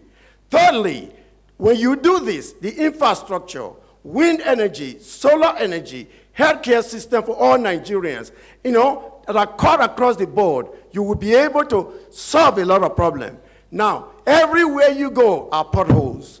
Everywhere you go, there are no lights. In my state, 3 weeks, no lights. How can you expect people to be able to be productive when our productivity is 20? Time up. Thank you very much. Thank you very much, Johnson Edosonwa. Ayo de Silva, your time Thank starts you very much. Those three things we're going to concentrate on is very easy. We're going to say electricity industrialization will run concurrently because they come hand in hand. And then health and education, because free health for infants and pregnant women and senior citizens will be definitely obtained, and then free education at all levels. The reason why education is very important at the second stage is because right now we have lost our workforce. So we need to retrain. We need just the basic education and vocational schools. We need to bring in school skills training schools.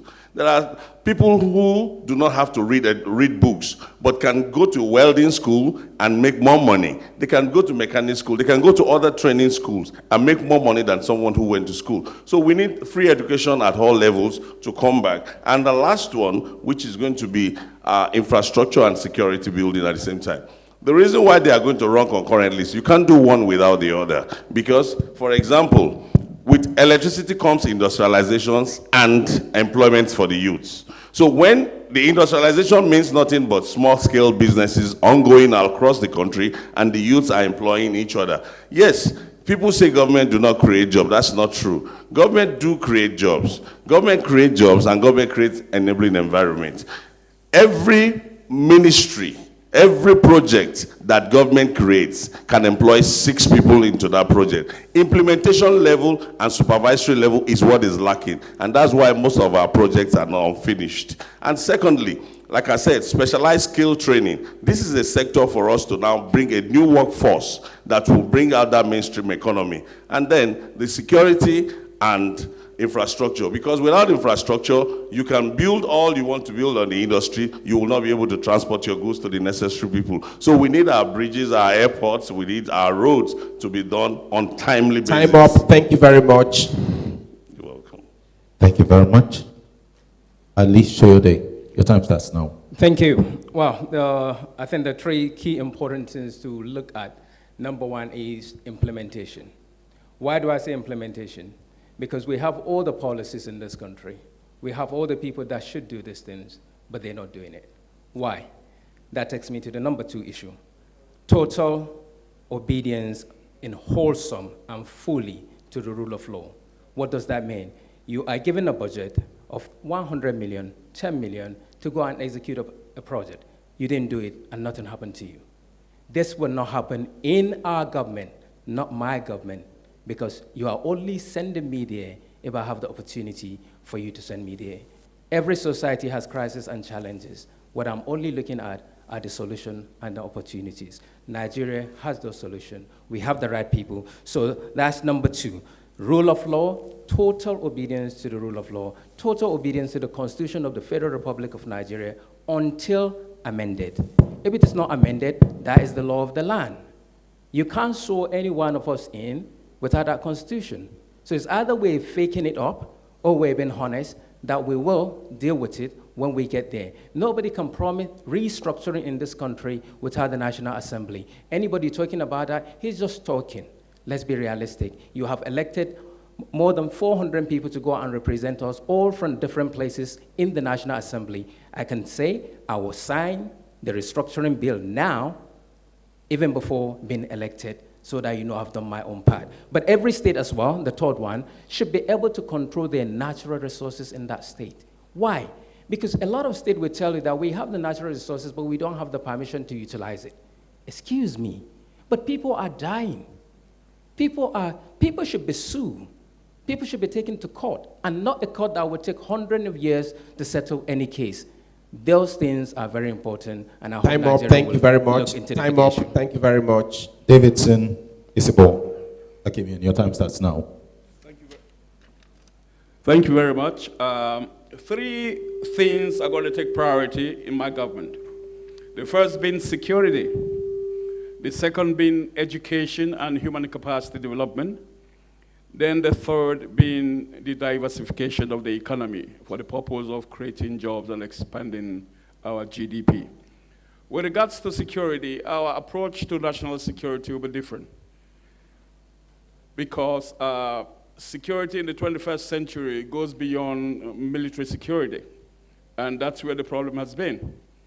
I always say a domestic political economy approach is what we are going to bring to managing our security problems in Nigeria. Human security, very important.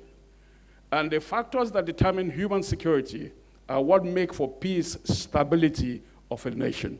And when those things are present, peace, stability, justice, when they are present, you find that your insecurity threats are reduced to the barest minimum. So we'll be looking at human security. Then in the area of education, we have identified that we need to tailor our curricula to the needs of present-day society. So our people are going to be educated more in the area of science, technology, engineering, and mathematics, where we can be able to bring about startups. Startups, especially in this tech age. We want to have new tech startups. We want to have persons who will be able to create businesses, employ people, take a lot of people out of the streets. And that comes with quality education. So we'll be looking at our infrastructure, and we'll also be looking at training and retraining of the instructional staff. Then finally, economic diversification, which will take care of things like developing an agroeconomy. We are trying to create a path out of an oil economy. Thank you very much. Time up. Thank you very much. Thank you.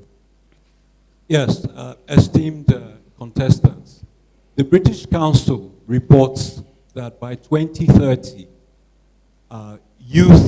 Nigeria's youth will be a greater asset than Nigeria's oil. If you manage your youth well, they will be an asset. If you mismanage them, they will be a liability. So how do you plan to harness Nigeria's human capital to ensure that it is a driver of development? When we recognize that in last quarter, unemployment increased by 23%. Thank you very much. I think I'll pick it up, right? Okay. So very quickly, that plays into something I wanted to say before. Some people, we've mentioned things about oil and gas here, but I also discovered that oil and gas is a lot less valuable than palm oil.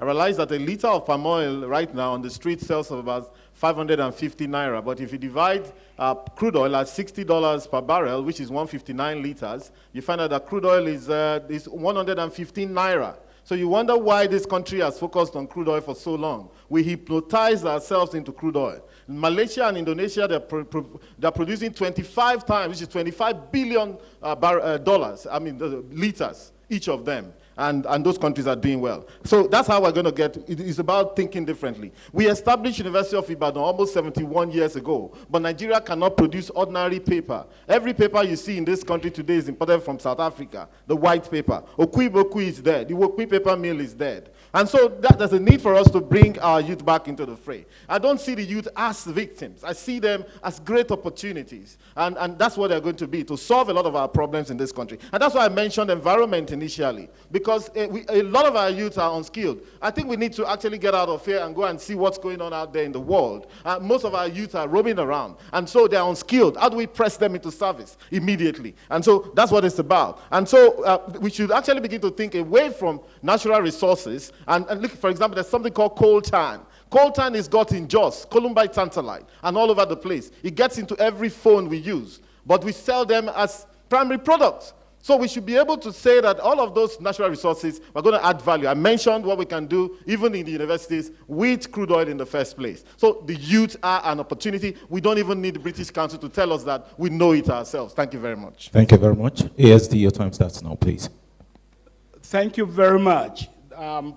This is obviously the sector that is priority to us, as we have said earlier. The truth is that in the first 100 days of my administration, I want to set up a task force to put all our out-of-school children back in school. In the first 100 days, it will be a criminal offense for any parent or guardian to allow the child to roam the streets. In the same manner, we want to make sure that all our young people who miss the educational opportunity are given a second chance through adult education. But beyond that is the fact that in our social reconstruction, social mobilization program. I said earlier we are going to create task forces, work brigades, youth brigades, in order to ensure that no one is left idle. Everyone is brought into our systematic transformation program so that there is no young man who is unemployed, as it were. Because the assignment the government has is to make sure every citizen is productive. That we will do through education, engagement, health, and welfare for our young people. My administration will actually be dominated by highly qualified young people. I promise 50% of the cabinet is going to be very useful, perhaps more, because really we think the old people should retire and give the younger generation opportunity. They are very brilliant and capable, and we can get the best out of them. Thank you. Thank you very much. January 7th, INEC Chairman Professor Yakubu released the details, demographic details of the registered voters in Nigeria. Currently, we have 84 million registered voters in Nigeria. And it will interest you to know that Nigerians between the age of 18 and 50 constitute 81%. Nigerian youths constitute 81% of the voting population, yet they are excluded from governance. Five groups of people have held Nigeria hostage: the cabals, the cartels, the syndicates, the mafias, and the magicians. A study will show you, and when we go into analysis, you'll discover that 80% of these five groups of people are above the age of 60, 65, 70. The presidency of David Esosa Ezeyamu will be bringing forth a complete liberation for the Nigerian youth.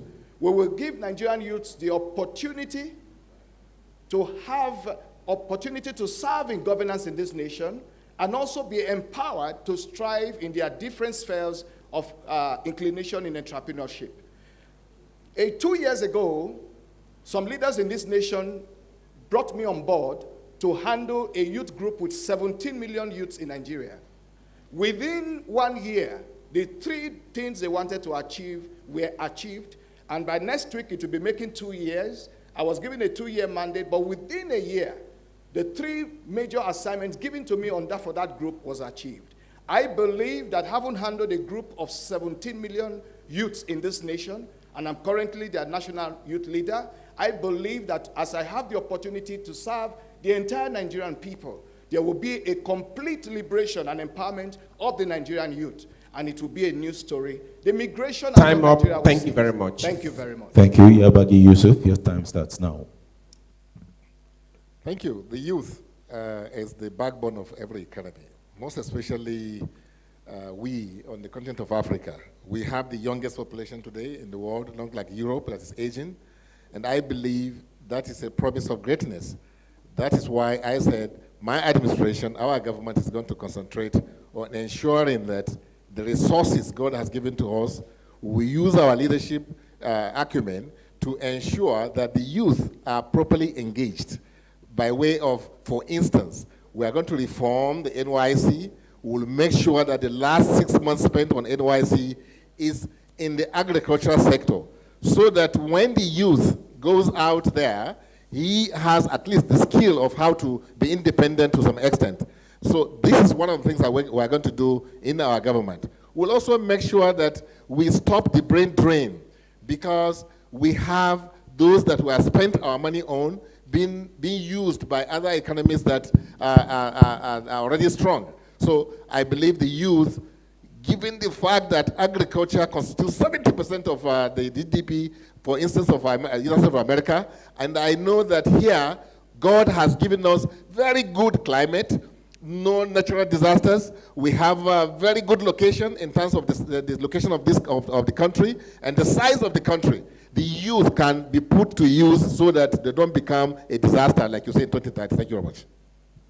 Thank you very much. Johnson Edosowa. First of all, the youth are the leaders of the future. I was once a youth, but now I'm an adult. Our youth are not lazy. They need to be mentored, encouraged, and given the path for progress. There are three things we must do. Operationally, we ought to get all the youth today that are unemployed employment. And here's how I do that. I will grow the economy more than 15% per year, and that translates to more than 7 million jobs. And that would eliminate the deficit that the youth has today. Technically, I want to create an empowerment program for the youth where youth can get short-term loan to become an entrepreneur, where they can start businesses and prepare themselves. They don't even have to look at the government. Because one of the things that people do, they think that the government is the answer to all the things. No, the private sector will create the economy that makes us become world class. I have done this now in several countries all over the world. I intend to do it here in Nigeria. Thirdly, strategically, you want to create, a work to welfare program of mentorship. For example, the people that are saying our youth are lazy, they don't understand how to mentor people. One of the mentorship programs that I create thousands of jobs for the youth. You got to be able to use them from where they are today so that the next 10 years they can do that. So when you do all these three things, you will find out that not only are you getting them off the street, but you are giving them short-term loan, and you are putting them in touch with institutions where they can learn. And then they can become the leaders of the future. And some of them may choose not to work for the government until they are almost in their retirement age. And that is what we need to do. Thank you very much. One of the microphones need to go off now. Yes, Ayoda Silva, your time starts. Thank you very much. Like I said, I've had youth empowerment. Recently, the vice president gives 10,000 and says youth empowerment. That is not. We need to teach our youths how to make money. We need to teach them how to fish. Stop giving them fish. It's time we stop that thing in Nigeria. I was a youth and I'm still a youth. I was trained to make money and I'm still making money. That's how you do it. Our youth, we should be producing millionaires of youths annually. And how do you do that? First, you have to harness their talents. Every youth is talented in one way. Even this flower, a youth did it. Can this person turn to a florist? And you will see how much potentials this person can be. But that enabling environment is what we need to create. Our government in Save Nigeria intends to harness the talents of every youth, skilled and unskilled. Now, those that have investment potentials, you create an SBA where they can obtain government investment and loans and partner them with those that will mentor them into great country, into great youth and great corporations. Secondly, those that are untrained, now those that needs to be focused and retrained. That is where you bring in vocational schools. I keep saying vocational schools because the richest people in the world did not finish school. But they were able to go to their garage and invent apps and computers. And today, Apple, Google, and the rest of them is there. So our youth have that talent, but we are not giving them that environment. We need to bring those vocational schools. We need to teach them the computer, the ICT, and you will see the wonders. We can manufacture planes. We can manufacture the next electric cars in Nigeria. But we need to give them that opportunity. Every youth is talented, be it a barber, be it somebody. You see, these hands, God gave it to us. But we need to now find out what each and every youth can use and give them that opportunity to be able to develop. Thank you very much. And that's how we create youth. Thank you very much. Alicia Oyode. Well, thank you. Actually, when you take into record all the numbers that people have been talking, training, you find out that really then we shouldn't have the crisis that we're talking about unemployment in the country. Because government will come and tell you, well, we have created so numbers of millions. Somebody will stand up and tell you, I have a followership of 5 to 10 millions. Well, if you have actually trained these people, we shouldn't have this problem. So that means there is something somewhere that Nigerians were not being honest to ourselves. The first thing that we need to do actually is go back and take proper accountability. What is the actual number of people who are unemployed? How many people? Not just because you're a graduate, as some of them has already alluded. You can become a trainee, you can be a mechanic, you can be a plumber, you can be whatever it is, let your hand create something for you. And that's the beauty about the Yes Electorate Party. Reason, our logo is our thumbprint. Your thumbprint is only your identification. Nobody can copy this ID. I can use my finger to operate my bank account. I can use my finger to lock my phone and open my phone. It's unique. Nobody can copy you. 2019 belongs to each single electorate to decide what they want their future to be. Nobody can copy your thumbprint. In terms of talking about our youth, yes, we are where we are due to bad governance, bad leadership. And as I said, you don't blame people that you train to do something in the wrong way, accusing them they didn't do it the right way. So looking at it, the bigger picture is we can go into sport. Sport is one of the biggest industry, apart from we're talking about the agriculture.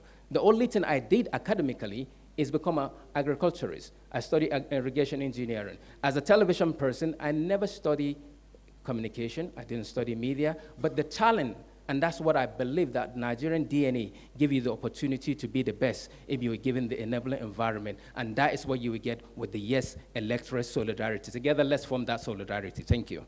Thank you very much. Davidson Isibo-Akimian. Thank you very much. We will be looking at 4 things.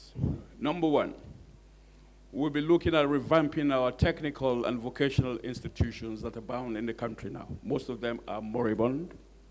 We're going to set up new technical and vocational institutions, ensure that they are properly manned and managed. We're going to push most of our youths who are unskilled now into those places that can gain skills. Now, China, for example, happens to be a repository of most of the big companies in the world today, not because labor is cheap alone, but because the labor is skilled labor. But in Nigeria, we are unable to identify to attract most of these big companies to bring their factories here and set up because we don't have skilled labor. So we are going to be doing that. Secondly, we are going to be doing sports and entertainment. We want to have more Davidos, more Wizkids. We want to have more Mikel Obis, and maybe some people that will be better than Ronaldo from this country. Government is going to ensure that we inspire our youths to supreme effort. Then number 3, we are going to be training on entrepreneurial skills. Entrepreneurship is it. Entrepreneurship is it. I started my business with 30,000 naira. Today, I've been able to grow 4 big companies. And by the grace of God, it's as a result of that entrepreneurial sagacity that I was able to garner in the course of my studies. So entrepreneurship is it. And finally, we are going to be doing startups, giving funding to our young ones to set up micro, small, and medium enterprises. We are going to monitor them. We are going to ensure that we see them grow, nurture them, and then by then, 4 years after, we'll be able to say we'll have taken about 70 million youths. Time up. Thank you very much, sir. Out of the streets. Thank you very much. Yes, you can clap.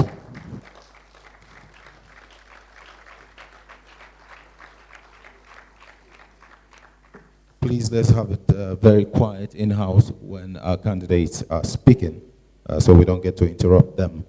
Now, I'd like to talk about corruption. What we're going to do now, I'm told we have 30, 45 minutes to round this off, but what we're going to do now is randomly pick anybody to answer the first question so that no one has an advantage over the other. A careful examination of the anti-graft laws in Nigeria today will reveal that there are sufficient laws to deal with the issue of corruption. Sadly, the country in 2018 was ranked 148th least corrupt country out of 180 countries surveyed by Transparency International. The laws are there. What then is the problem? Yabagi, I'll start with you. The problem is leadership, and the fact that leadership is not sincere about fighting corruption. And I also know that if your regulatory agencies are properly managed and the laws that setting them are enforced, you reduce corruption by almost 90%, because if you can't just be choosing individuals and think you are solving the problem of corruption. No, you need to embark on what is called system reforms so that our people will begin to respect law and order. Our people will begin to see that if I commit a crime, I will be punished. We'll make sure that everybody is subjected to the law of the land, no matter who you are, where you come from. The moment you can demonstrate that you as a leader, you are sincere, you don't have any kind of fear for punishing people, believe you me, the corruption in this country will disappear. It's a matter of symbol. It's not that the leader will be everywhere. Once you set example, you show that, yes, you are sincere about what you are saying, you will have corruption to be out of Nigeria. So I don't believe that you fight corruption, corruption will fight you back. The knocking, is it for me to stop or to say it's 1 minute remaining? 1 minute remaining. Okay. So what we are going to do is to ensure that we make people to have stake in this country. The reason is that people don't feel they are part and parcel of this of the government, and by so doing, people just look at it as something that is detached. Look at what is happening. Our system of budgeting, the system of people coming to Abuja to collect money, the governors go and share about 75% of the money, that breeds corruption. If we introduce a system whereby people begin to look inwards to generate revenue, that is restructuring as far as I'm concerned. And restructuring is not having conferences. It's having your National Assembly to look at the exclusive list of legislation of the Constitution and take from there to concurrent Time list. up. Thank you very much, sir. People to work. Thank you very much. Thank you very much. Top first one, please. Right, thank you very much. I'll use the opportunity to quickly speak about something which dovetails into this corruption. Of course, the simple thing to do about corruption is lead by example, be open and transparent, open declaration of assets, punish those who err, make sure you don't take any prisoners like that. And where we are right now, there needs to be some level of psychological test, because a lot of what we see called corruption is actually some sort of addiction to easy and free money. And of course, we need some sort of philosophical reform, which brings me to what I wanted to address, because I've heard a number of people here say that they're going to give loans to youths of Nigeria. The country itself is owing $76 billion now, that we don't know if we will ever be able to get out of it. In 2006, we couldn't get out of $36 billion until we got an amnesty. It doesn't seem likely that those who have lent us this new money are going to give us amnesty. And then we have now sunk the country into an eternal hole. And then we want to also get our youth into that hole. I mean, there's a need for us to think differently. If you went abroad now, you'll see that in the UK, in the US, and all over Europe, including in Jamaica, men are doing 2 jobs. And there's nothing wrong with a 9 to 5. There's absolutely nothing wrong with a 9 to 5. This whole idea of everybody wants to be a billionaire, we have become a nation of a rat race. And then the point with the rat race is that even if you win a rat race, you still remain a rat. So there's a need for us to look at this stuff about this loan thing, and also this idea of youth millionaire. And again, I want us to also begin to think away from the idea that the black man can only be a sportsman or an entertainer. All over the world, this has been the problem. They're using us as entertainers and sportsmen. But we should be doers. We should be able to make things ourselves. And we have to start small. That's what we have to do. We may not be able to make cars for now, but the little implements that we can make, we should start to make it. In order to, when we look at all of this in totality, we'll be able to eradicate what is called corruption. There's nothing wrong with honest work and honest pay. Thank you very much. Thank you very much. Ayoda Silva. Corruption is very simple in Nigeria, but unfortunately, the only problem I see we have is separation of power.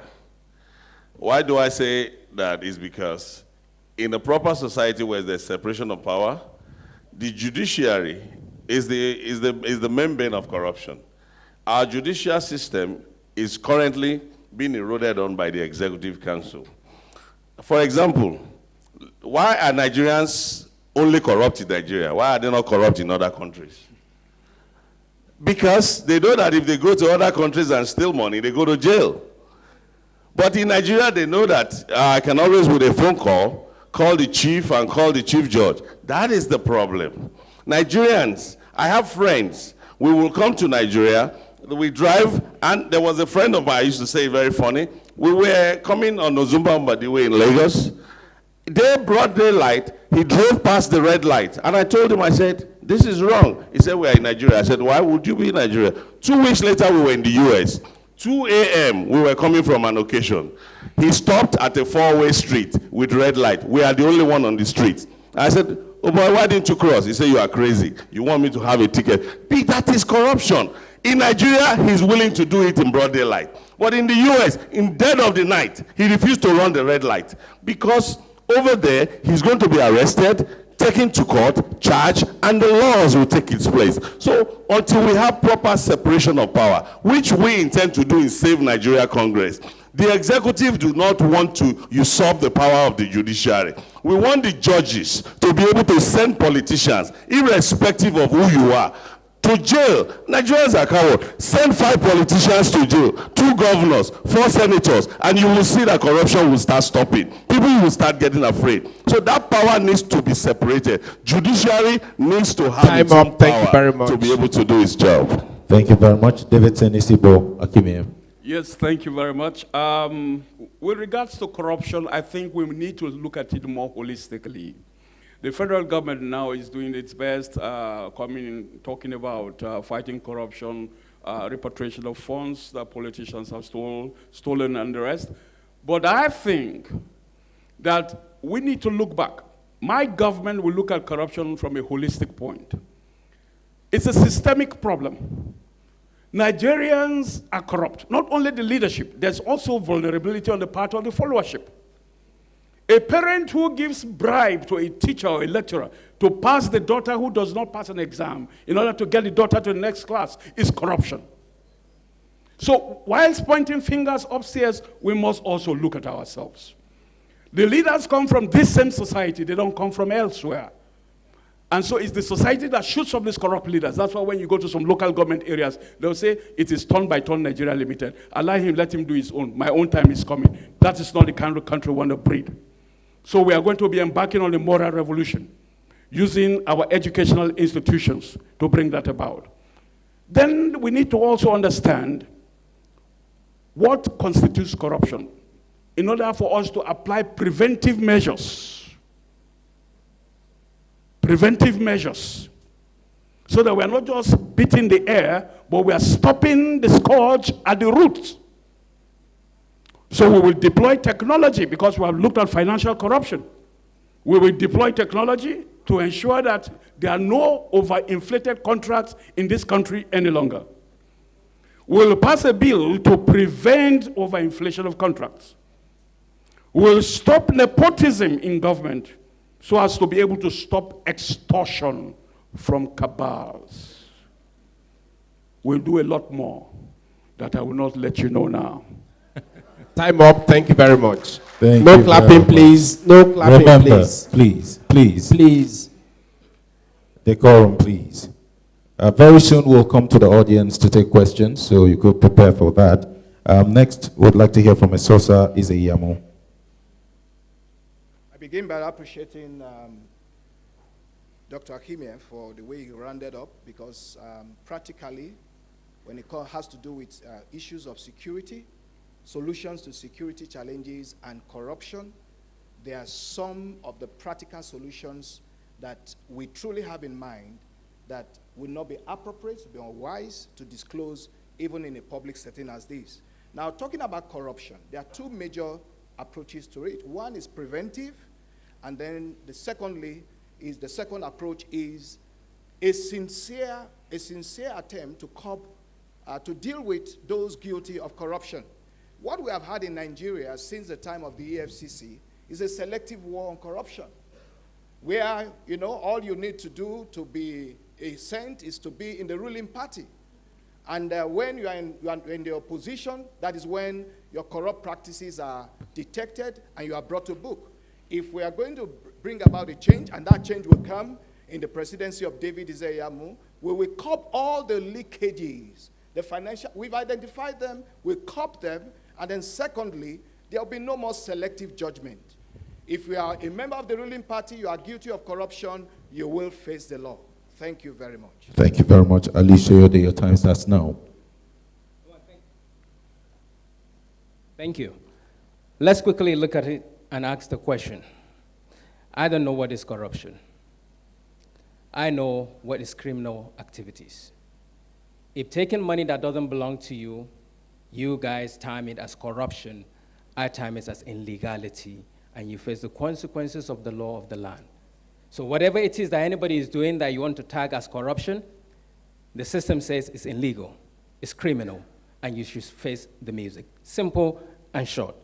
Now, as a president or as a leader or as somebody that has been enshrined to be the leader, the most important thing now is to open all the agencies and everything to be accountable and transparent. It's not about developing technology, it's that the global community is moving into computer-based application and system. Nigeria shall not be lagging behind. Most of these brains outside the country are Nigerians in the diaspora. They create this technology, they create this application. When they trust the leader, I absolutely believe they will come home to join, not for the sake of the money given to them, but because they really sincerely want to see Nigeria as a better and a greater country. They will come in and support us. So we have to look at it and strengthen the law of the country. By strengthening the law of the country, then anybody and everybody know you commit a crime, you will face the music. And as I said earlier, this is not about prolonged stay in the court. No. If the court system is taking too long, I believe we can create a system whereby all cases that are in court should be completed within a year. We have the judges, we have the people who want to do it. In terms of security as well, in order for us to really move ahead, I have been working with the intelligence, both home and in the diaspora, especially Nigerians who have been contributing their own quota to the development of this country. Together, we will make Nigeria a better and a greater country. God bless you. Thank you very much. Johnson Edosowa. First of all, one of our past presidents admitted the following in one of the books. He said he stole money, but whatever he stole cannot be compared to what the vice president has stole in billions in 8 years, and that is criminal. Now, corruption cannot have any attention unless we strengthen the institution of government. One, no one will be above the law. Two, there will be a tribunal set up whereby if you have taken money, you will be allowed, a process to go through, and you will have to pay that money back with interest. Three, there will be affordable wages that will be paid to our men and women that are working. It's a laughing stock to say affordable wage of 27,000 naira is something that we have been debating for years. When people don't have an affordable wage, they are going to find other ways to do it. Then, secondly, for those people that are in power, they will be held accountable. 25 years in jail if you are found corrupt. The tribunal that we will set up will go back, to the beginning of our civilization from independence. Because if you have been found corrupt and taking this money to Dubai, to Sierra Leone, and then to Europe, and then investing those money in other economy, you need, to be tried. That is what we need to do. Strengthen the institution of government, hold people accountable, and then make sure we pay people wages that they can live on. Thank you very much. John Dara, ASD. Thank you very much.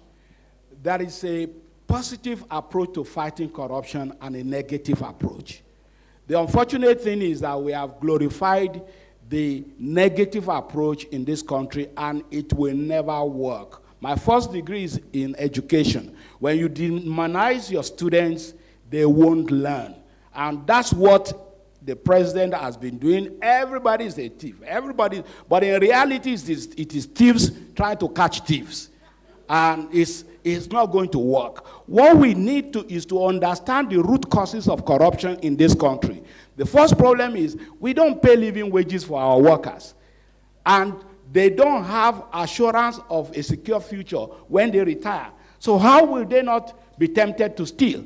You must, therefore, put in place a mechanism that as our revenue base expands, the labor will not have to be agitating for increased wage before it is given to them. We believe that in blocking the leakages, in prevention, in enhancing our capacity to catch people. There are softwares now, there's technology if procurement process, for instance, is circumvented, it's from the office of the president, you will see it on his computer because there is software. If the price is inflated, right now we are not getting value for our money. The government says, this government has spent more than any other government on this project. We have heard about the figure that we have spent. We have not seen the job. We have not seen the output All you are doing is announcing figures without result. So we must get value for our money if we are serious about fighting corruption. Of course, you cannot fight corruption where there is injustice, where there is no rule of law. Time up. Thank you very much. Thank you very much. We can clap for them.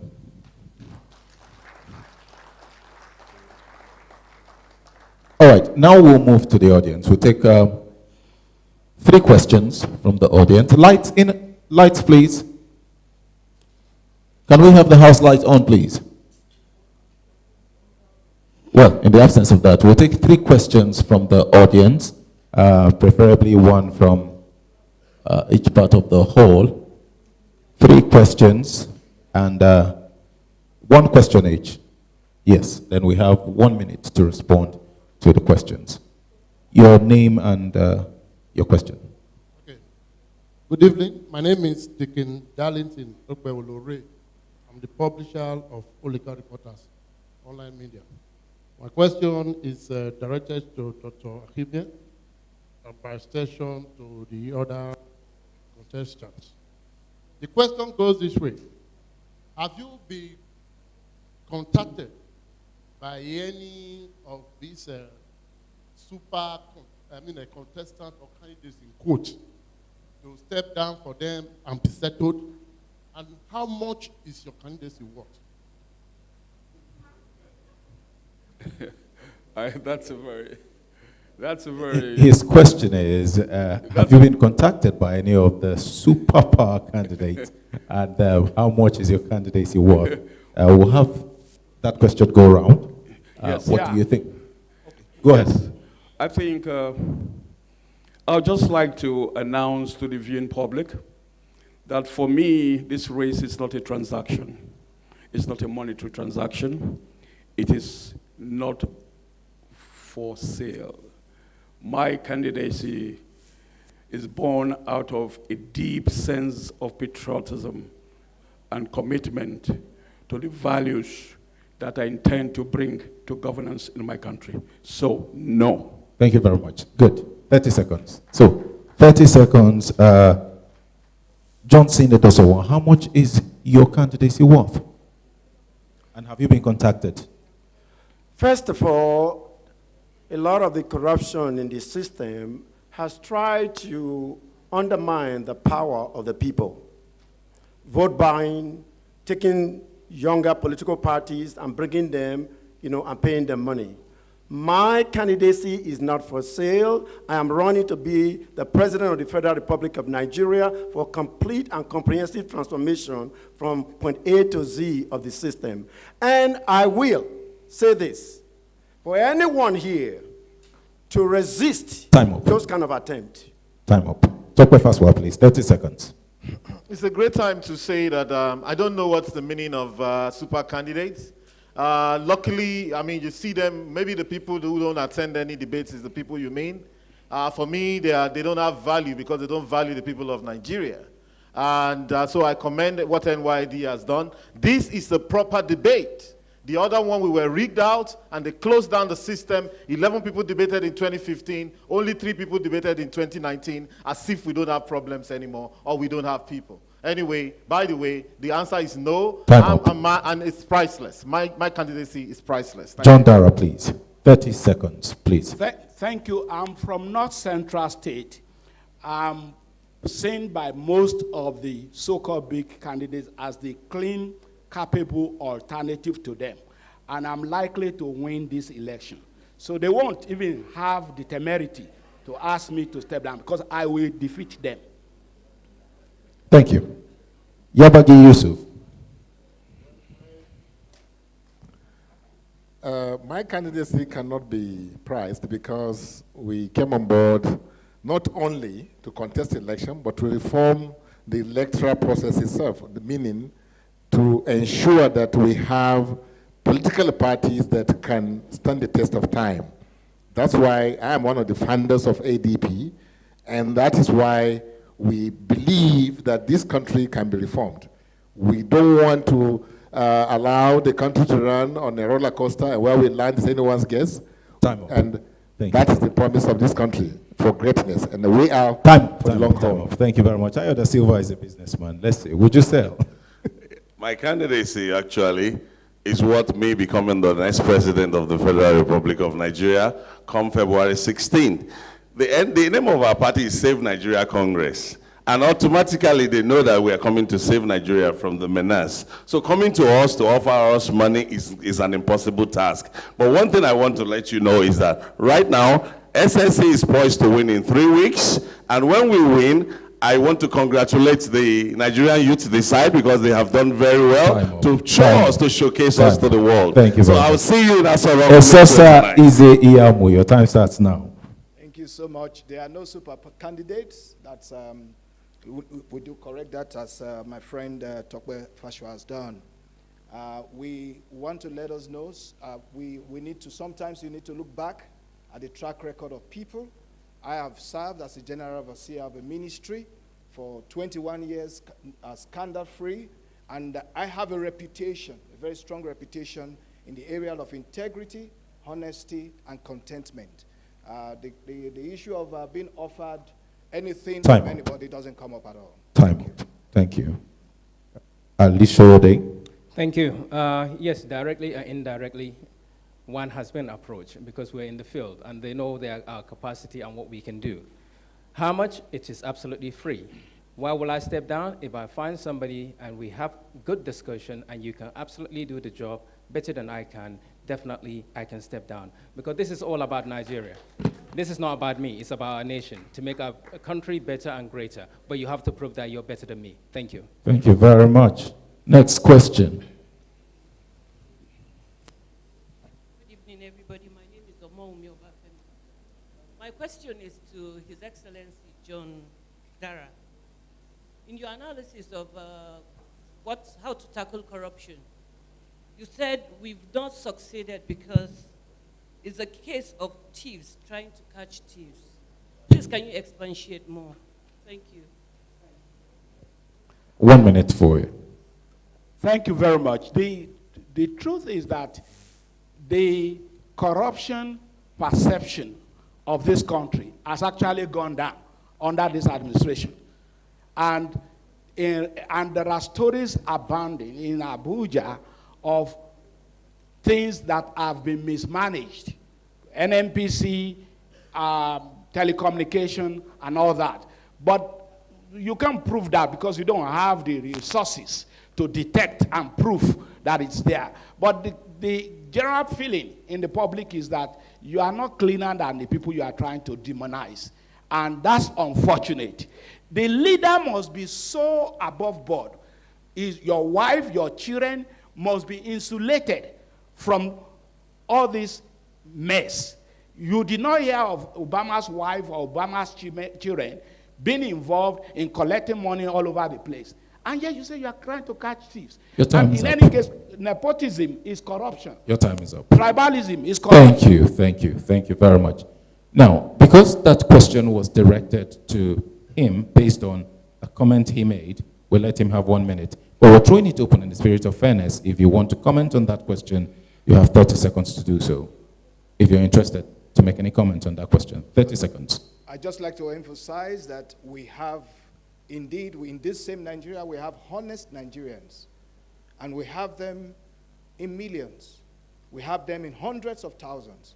So in the Nigerian context, it's certainly not a situation of thieves trying to catch thieves. We have dishonest Nigerians, but I do want to let us know that we have honest Nigerians from every region of this nation and from every tribe in Nigeria. Thank you very much. Thank you very much. Okay, I'd like to comment as well. So I think what Mr. John Dara was saying is that to a large extent, we know that this economy is actually based on corruption. However, harking back to what he had said earlier on, I'm saying that we should be budgeting 15 trillion for this country, which is about $50 billion, which is what Angola budgets for 25 million people. South Africa does a budget of 150 billion every year at the minimum. And he did say that where are you going to get the money? The point is we should go and look for the money. The money is in this country. But the corrupt people are still...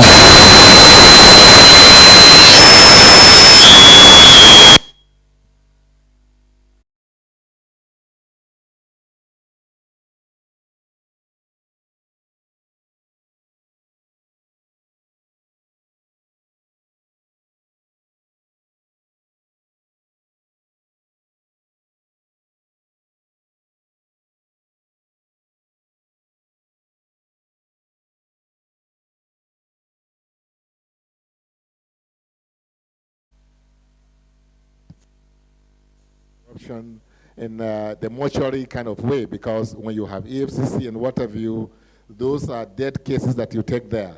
We should fight corruption as it happens, meaning that you should have people that are responsible in charge of the government, not to have cabals who are not elected, who have hijacked the presidency in this particular case, and are doing whatever they like. So corruption can be fought if the leader you have. Thank you very much. Johnson Edos.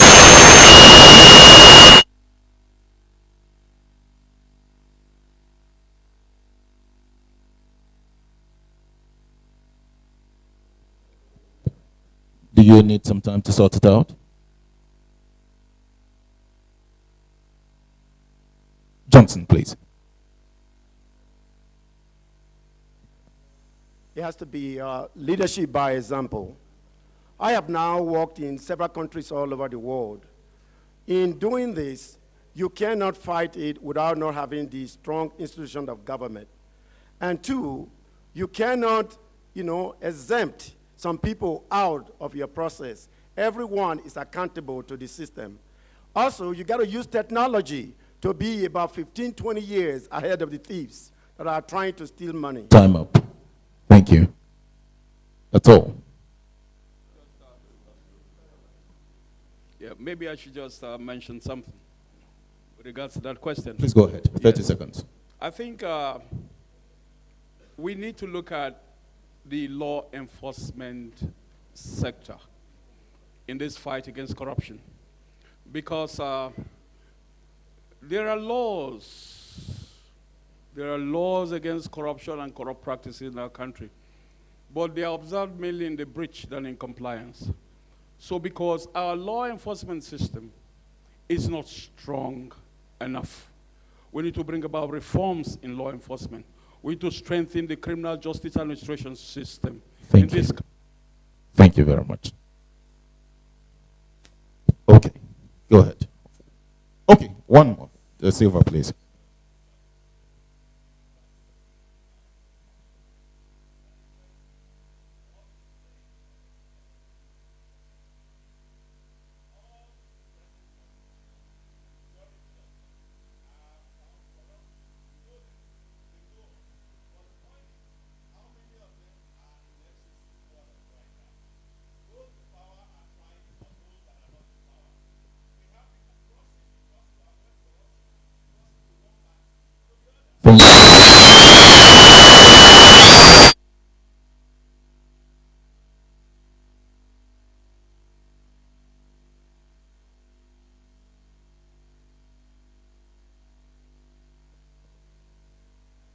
Next.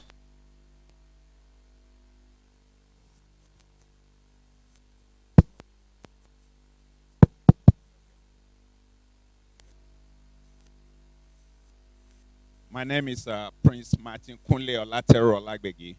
My question is for Engineer Yabaji, then any of the candidates can take it if they wish to.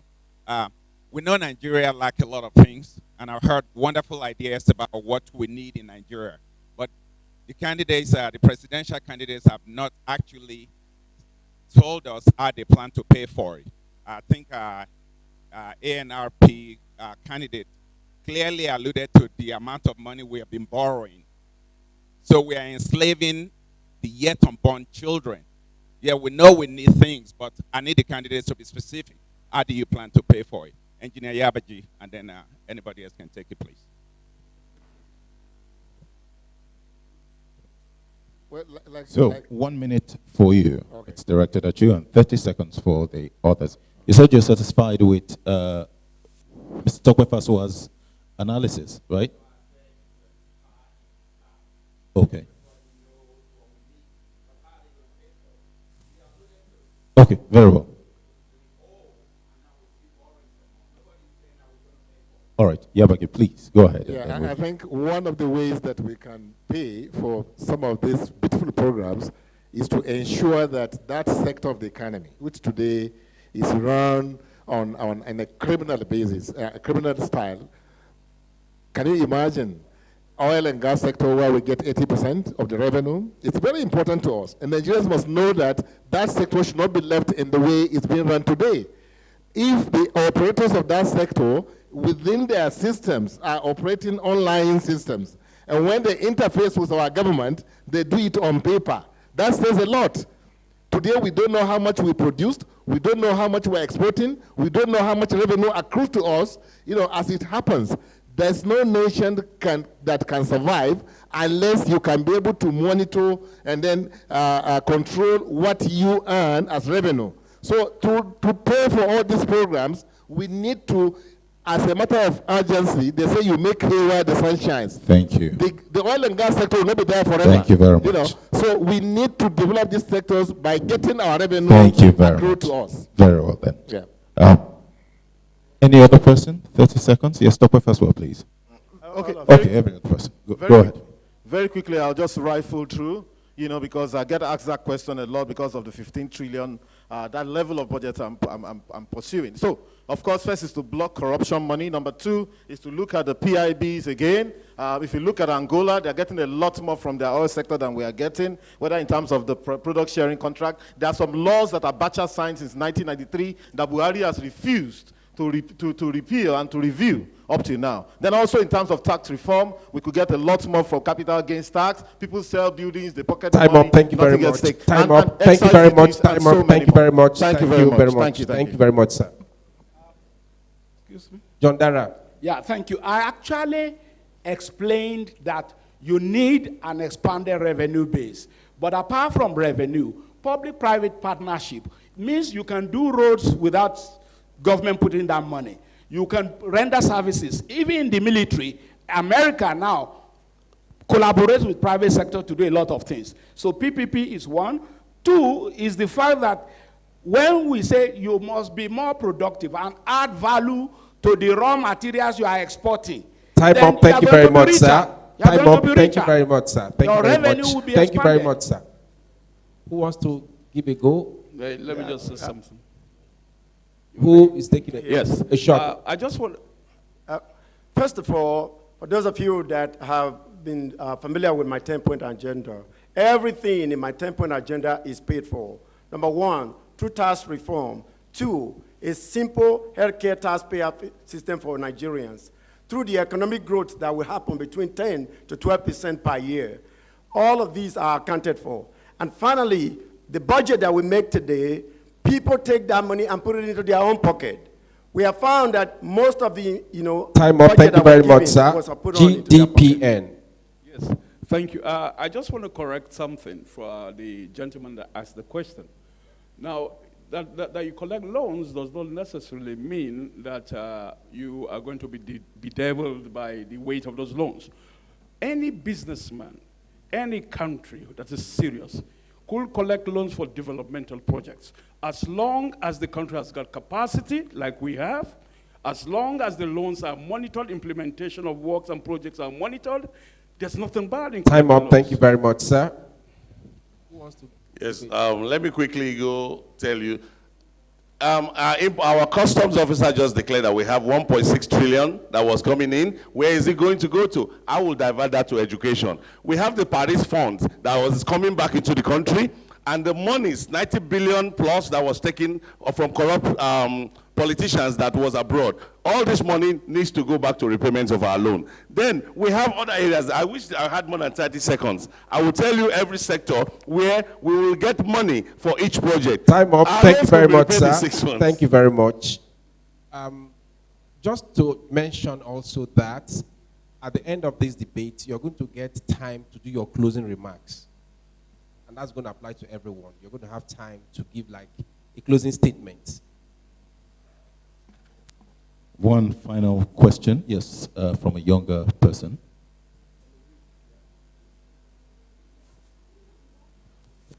Yeah, thank you. Thank you for giving the youths the opportunity to add their question. Okay, my question comes in because I can remember they gave a bill for youth. My name is Okaso Madina Frederick, a student of the University of Nigeria in Nsukka. So a bill was passed, not too young to run. And among all the presidential candidates, they've been talking about giving the youths the opportunity. And I want to ask and know how the youths could be equipped from the grassroots, because most youths most love to get involved in leadership.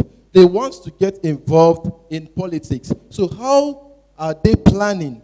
How are they planning to educate the youths in leadership, in politics, educating us that the youths, that politics is not a do or die affair? Thank you. Thank you very much. Because it's for all of us. It's not for any particular candidate. So we'll do it randomly. Let's start from Ayo de Silva. Let's have 30 seconds. It's an issue you have talked about before. Thank you very much. That question, let me first of all tell you, this is Save Nigeria Congress. The oldest person, apart from me, that is running for office in Save Nigeria Congress is 24 years old. I have 40 House of Assembly members between the age of 18 and 24, and that is not too young to run. We have given them that opportunity. That is number one. I'm a youth myself running for president right now, and I will tell you the leadership skills that we are going to train those youths, and that is why I said we will set up 774 employment agencies where our youth talents will be harnessed into a database. Thank you. Let's stick to the time. 30 seconds. John Dara. Thank you. I see a future where Nigeria is leading in infrastructure, in science, technology, engineering, mathematics, and competing in ICT, artificial intelligence. It's the youth who have the capacity to drive this. And that's why we said we will emphasize re-education, acquiring the relevant skills so that we can continue to compete. But I assure you, we can beat the world. Thank you. Talk first. Well, thank you very much. Well, to quickly say that it was a great thing that the youths got the not too young to run, but I would say that I would beg the youth, don't let your focus straight out of university or youth service be on politics. Let your focus be on productivity. We probably need something like a not too young to feed myself, have some money in my pocket, and be useful to my family bill. And that's as much I'll say, you know. And there's a lot, and everything else is in your hands as the youth of this country. The future of this country is in your hands. Thank you. Well, I want to share on the reality on ground. The truth is that the youths in Nigeria are perceived not fit to take up high positions of leadership.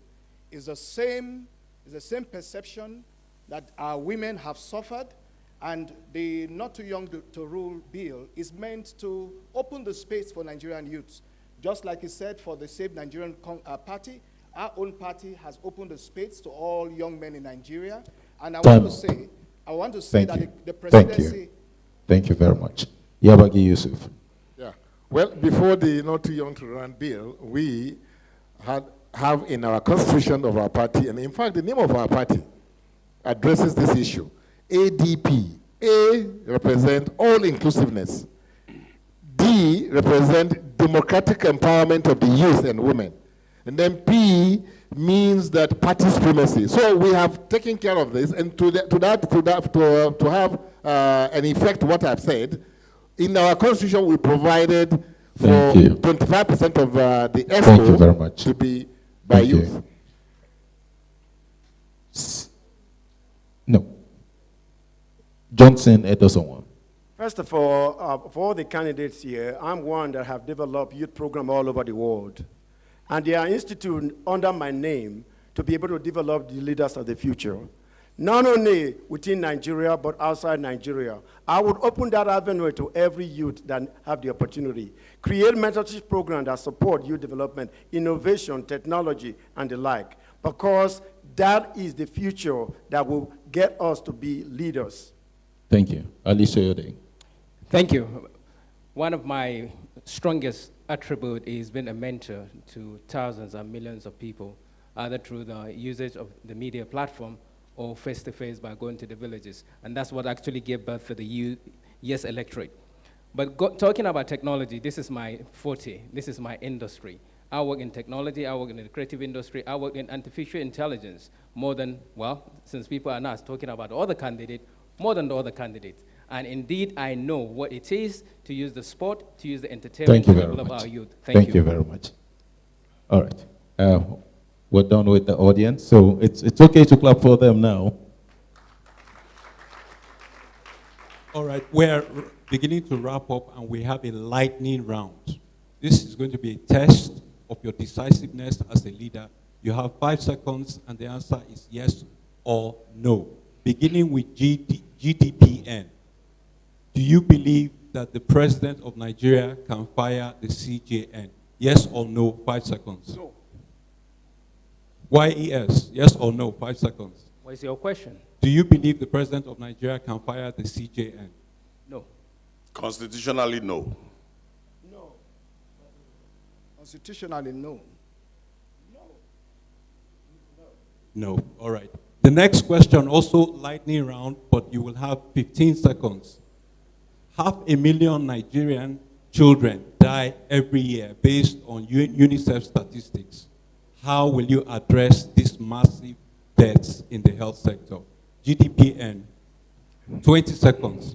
Yes, we are going to bring in about reforms in the health sector. Our emphasis is going to be on affordability, accessibility, and availability of medical health facilities. Why yes? We're definitely going to recruit a lot of doctors. In fact, that's one thing we discussed earlier today, into thousands, and provided with the necessary equipment to reach to the needies as soon as possible. Please turn up your mic. SNC.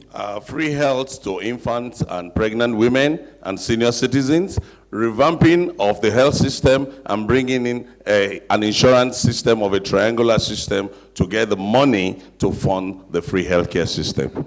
NDCP.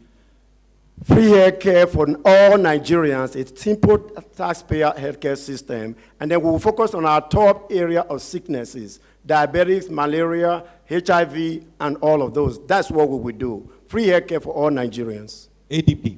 Good drinking water. Your mic, please. Good drinking water so that you don't have these diseases, and we make sure that accessibility is for all, not minding whether you are poor or rich. Thank you. BNPP. 3 things: affordable, accessible, quality, basic healthcare in all 774 local government areas in Nigeria. That will deal with it from the roots. Thank you. ASD. The figure you gave is higher among the poor, uneducated people. Ignorance kills, filthy environment kills, lack of water kills, and then good health, absence of health care kills. Those are the 4 things that is causing those figures. Thank you. ARNP. NRP. First of all, we'll ban government functionaries at the top level from going to seek medical care abroad on the account of the economy. We're going to move funds around and move funds back to primary health care. We're going to also get some of our students in the health sciences immediately involved, even while they're being students, to take care of some of the health centers around the villages. Thank you very much. A round of applause for them, please.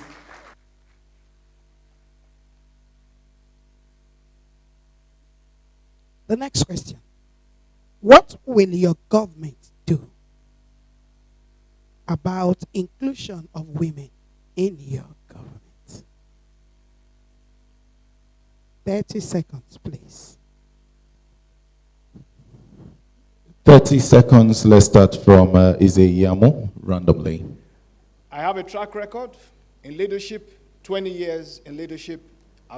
My platform had run 50-50 gender balanced representation and inclusiveness in leadership. You can check my records from my background, and I have been acknowledged nationally by prominent women groups in the country. That's my record. Thank you very much. Yabagi.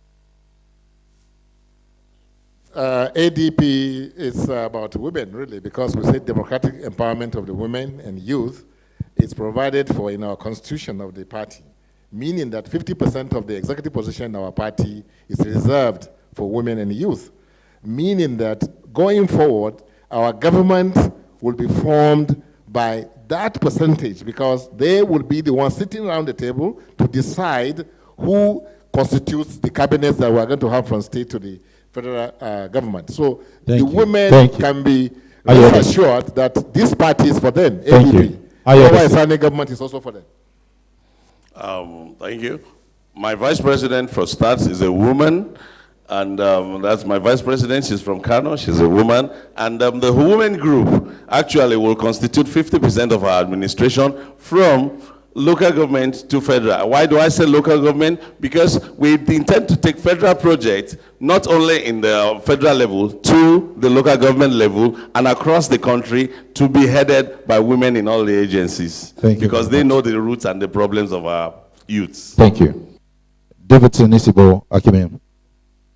It was Kofi Annan, a one-time very respected Secretary General of the United Nations, that said, take away women from development, and then you don't have development. For us as a party, Grassroots Development Party of Nigeria, we have affirmative action for women to be 40%. So at every level of appointment, 40% is for women. And as a leader, as a spiritual leader, I have known from time the importance of women in leadership. Thank you. And I have. Thank you. Thank you. Thank you. Ali Shoyode. Hi, the minimum we expected in our cabinet, in our offices, is 40%. 40% minimum, based on experience, knowledge, capacity, and we can go up to 50-50, and if they're better than the men, they will have the highest percentage. Simple and short. Johnson Edosawa. Remember, do not clap, do not cheer. Johnson Edosawa, please. First of all Nigerians, regardless of their political party, will be given equal chance. And women that have been discriminated against will be given a lot of chance to do that. 25% of our contract will be set aside for women. And if you are working within Nigeria, you have a board of directors, you will be required to set aside a seat for a woman. We are not going to give you how you find those, but you need a seat for them. The House of Assembly today has less than 30% for women. Thank you. John Dara. Gender inclusiveness is more than political appointment. I believe that the girl child must be given equal educational opportunity. I believe that the girl child must not be disabled through early marriage. It should finish school and have capacity to earn a decent living. But economic inclusiveness, political inclusiveness, 40% is a good starting point. But why should the 50% of the population have 40%? Thank you. We should aim at 50% Dr. ultimately. Faswell. Thank you very much. In ANRP, we actually believe that women are the stronger sex. And so if they can get 100% of the seats in our party, they will get it. And so we'll spend a lot of time encouraging the women to keep stepping up and stepping out. Because many times we're always looking for them. And we're always looking for the strong ones, but you give them the opportunity. Until a woman gets involved in governance in Nigeria, Nigeria will not really change for the better. Thank you. Thank you very much. You want to clap for them? There are so many questions to be asked. Lots of questions are still here, but please, we'll need to round off now, as we have been told by the organizers to begin to close the event. One question, and you give your closing remark. One question, and you give your closing remark with that. If you lose, will you take it in good faith and ask your supporters to also take it in good faith? Dr. Faswell, let's just roll. Closing remark you said? Yes. How many minutes do we have? One question and then the closing remark. Okay. We'll give you 1 minute, 30 seconds. Okay, 1 minute, 30 seconds for closing remarks. So anyway, if I lose, yes, of course, I'll get my supporters to cooperate with whoever has won. I mean, we're good sportsmen. Leadership and winning this is not a do-or-die affair. As a matter of fact, I've already won. I get on the street. I'm an activist now. I've demonstrated 4 times on the issue of our budget, and the rhetoric is changing in government already. I would not let them go until they increase that budget to where normal countries are. You know, we have the lowest budget per person in the world. Say about Congo Republic. And anyway, in terms of closing, I want to say that Nigerians should vote for me. The guy that's coming in, we're looking at governing with facts and figures, with the sense of urgency, with an idea that we can bust a lot of the myths that are holding us down, all the funny ideas that have been parading the system, which we call zombie economics. And the government that's coming to govern with data and details, because they say that the difference between success and failure is in the details. And of course, with a great strategy to turn this country around and also to govern this country in a systemic manner, that an intervention in one sector will also lead to solutions in other sectors. So I want to say that as you look out for the Computer Party, the computer is our logo, ANRP is the name. Everywhere they see the logo in any of the levels, governor, senator, House of Assembly, House of Reps, just thumb it. We are the party of the future, and the future is now. Thank you very much. Thank you very much. Thank you. We actually hope to win. And we are working hard to get the votes in, because we believe that the two leading parties are not good for the country. We are determined to provide an alternative. But if we do not succeed, if I win, it's going to be an only inclusive government. And I can see a lot of my colleagues that we will work together and have a dream team that will transform this country. I believe that this country has all it takes to be a great nation. I therefore appeal to you, vote for John Dara, vote for Alliance of Social Democrats. Our logo is the lamp. We are bringing the light to dissipate the darkness that has engulfed our land. Thank you. Thank you. Next. Thank you so much. We are ready for the election by the grace of God, and we'll do everything to ensure that our votes count and our votes are protected. In the event of anything happening otherwise, we have a record of being peace-loving and peacekeeping, and we ensure that we keep the nation in peace irrespective of the outcome. Tonight we have had an excellent time out, and from all the aspirants we can see content, we can see credibility, we can see capacity, and we can see competence from what we've heard about their track records and about what they have to offer. But in addition to capacity, credibility, competence, there is a final factor: electoral viability. To become president of Nigeria, the Constitution makes two demands. You must score 1/4 of the votes in 25 states. Secondly, you must score the highest volume of votes. Let us be realistic. We are 3 weeks to the election. Do we have the capacity to score 10 million votes? By the grace of God, I have with me 80% of the group I'm leading. We have 17 million certified nationally in that group, and I have 80% of them behind me in all 36 states. By the grace of God, your vote for David Esosa Ezeamo, BNPP, will be a vote in the winning direction.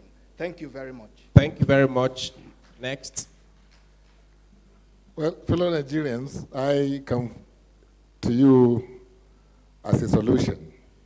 The solution to the problems of governance.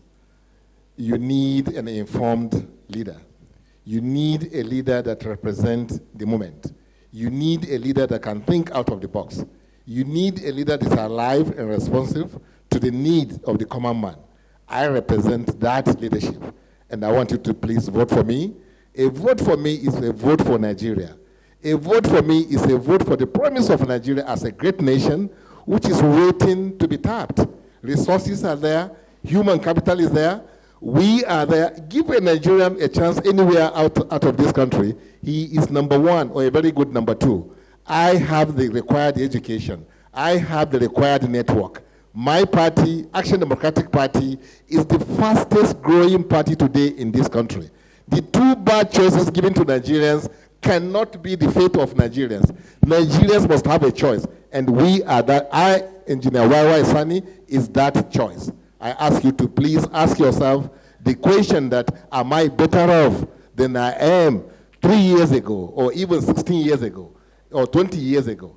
If the answer is no, please vote for the future. We are the credible alternative. Thank you very much. Thank you very much.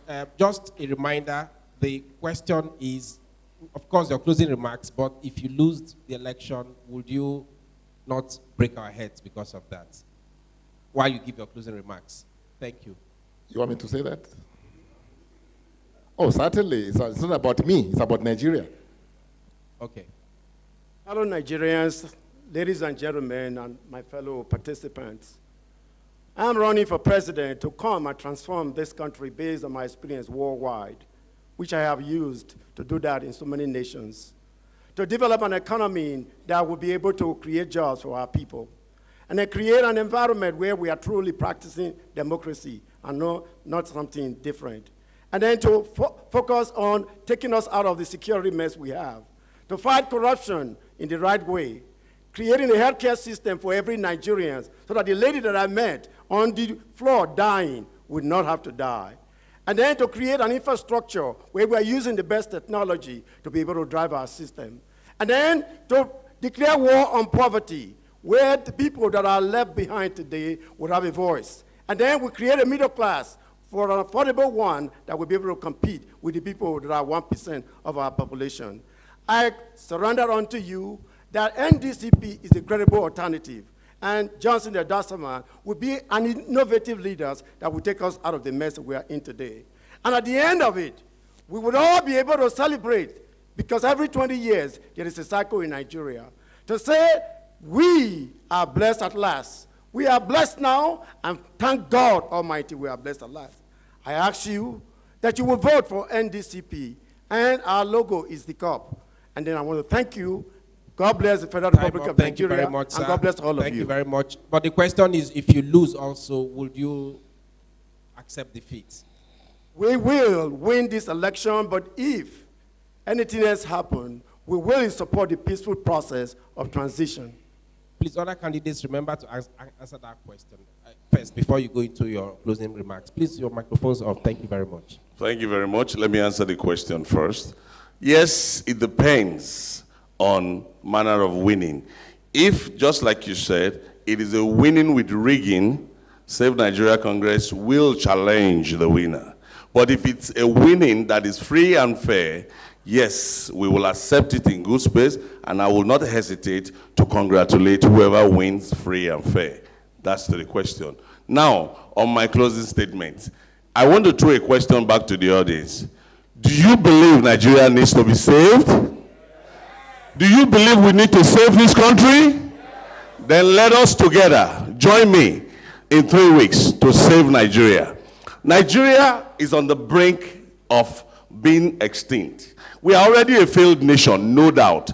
But another 4 years of these two challenging oppositions, swindling, changing themselves around from old bottle to new wine, or new wine, or old wine in new bottles, will definitely disintegrate this country. We are bringing the 21st century digital nation. We need to run this. These are great contestants, candidates with great ideas. A government of national unity is a very good idea, but in 3 weeks, Nigeria needs to be saved. And I believe Nigerians are watching. We need a credible alternative. We have brought ourselves down this far. SNC is the credible alternative Thank you very party much, sir. Time to up. Nigeria. Thank you very much. Time up. Yes, sir. Okwenu, Ahambo, Ali Show, they still. Dalu. Biko Juabaka, please. My gentle brother asks a question, and your answer is, and of course, I'm coming from so please, I don't need to elaborate more than to say thank you very much for voting for the Yes Party. Modupelo wago gonyo, anything what answer you by the be by. Emojo kujuti wa malo. Eshin koto da Kenyo Yes Party ni election tumbo in 2019. Jama'a en Arewa, jama'a en Nigeria, na gaisuwa shi ma maybe zai dan kadan ya sa dan kadan. Amma siyasar Najeriya ta wuce siyasar wanda zai ce namu ne. Siyasar Najeriya kowa dan Allah ku bude idanunku. Ku ga abin da ya kamata, ba wai saboda wani ya zo daga arewa ba ko wani ya zo daga kudu ba, saboda a yi abin da ya kamata dukkanmu mu zama 'yan Najeriya gaba ɗaya. Na gode, na gode, na gode, na gode. Na gode. If you lose, what will be your response, sir? No comment. Next, please. Thank you very much. Fellow Nigerians, distinguished ladies and gentlemen, I make good to say this evening that for us, it's beyond winning elections. It goes beyond winning elections to the dream of nation building. If we lose genuinely, we will not challenge it. But that does not stop the work of Grassroots Development Party in mobilizing Nigerian grassroots people to the realization of who they are and who they can be. And as far as my closing statement is concerned, you will all agree with me that there is a cry in the Nigerian spirit for nation building. And the cry for nation building must start with a search for nation builders. I, Dr. Davidson Isibo-Akimen, am a nation builder par excellence. From Kaura Namoda to Lagos, from Ilorin to Onitsha. I stand as a Nigerian par excellence to deliver the deliverables that have been lacking as far as governance is concerned in my country. Nigeria will not be the same again when voted into power. God bless the Federal Republic of Nigeria. God bless Nigeria. Please, point of observation. Thank you very much. For those of you who have been itching to clap, please clap for them. Point of observation, please. My Mr. Moderator, point of observation. Were you asking me the same question as what will I do if we didn't win the election? You said no comment. Right, that's why I'm saying point of observation. Is that the question? Okay. Can I answer, please? Okay, to be fair to you, I'll give you 10 seconds. As a sport person, we always know one has to win. And without any doubt, yes, we will surrender peacefully. Thank you very much. A round of applause for them, please. Well, as they say in Nigerian local parlance, no be fight, we can't fight here. At the end of the day, we are still all friends. So we're supposed to shake hands and enjoy ourselves, because at the end of the day, now all are for Nigeria. And I don't agree. Not so. Don't be so. Not so. Don't be so. Not so. Because this election is supposed to be an election without violence. All the English good, we go blow English, we go reach ballot box, no shaking. But for this time now, we need to be friends. Shake hands. Photographers, please. Let's, get to meet yourselves, exchange greetings before we do the final rounds. Exchange your cards, exchange your, don't exchange bank account numbers, please. Not now. It's been a nice time. Wonderful. And I will hand over to our wonderful. Thank you. All right. Please, let's be seated. We are not done yet. Please, let's be seated. Let's be seated. We are not done yet. Few minutes, please. Few more minutes, please. Please, let's be seated. Just a few minutes. We'll let them take this round, and we'll be done very soon. Cameraman, please. Take the pictures. All the candidates should please remain off stage by their podium after moving around. Distinguished guests, ladies and gentlemen, this is the point where I stand. Have we done a fair job? Thank you very much. So if you're not jealous, this is Bishop Dr. Juanita Wendu. Please put your hands together for her. Could you please rise up for recognition? Barrister Emmanuel Ogebe, please put your hands together for him. Chukwuemeka Okerafo, please, a resounding round of applause. And my name is Abdul Fattah Otori. Thank you very much.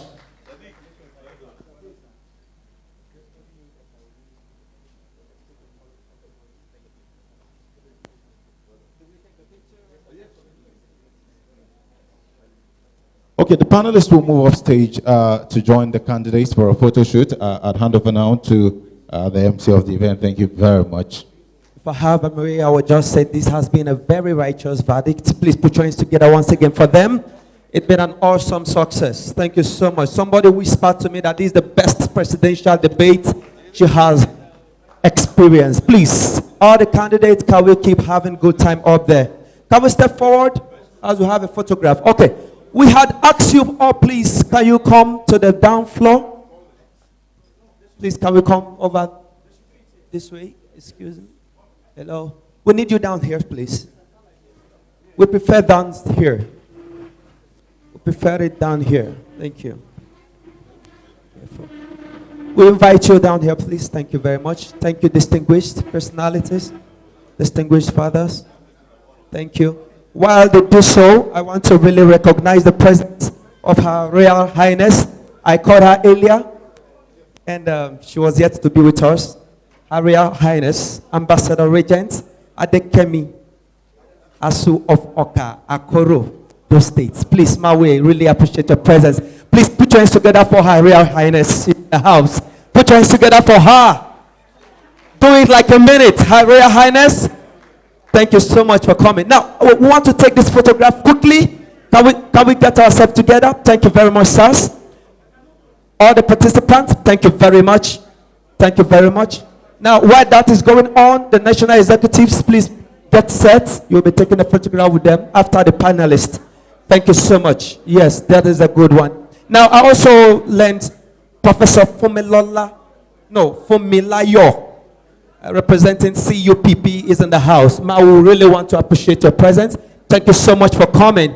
We celebrate your presence. Thank you. Now, the participants with the panelists. Thank you. We would like to do that very quickly. This is almost 9:30. We need to return back to our families. Thank you. Photographers, give the best shots. Yes, was the panelist with the participants, please. The panelist with the participants.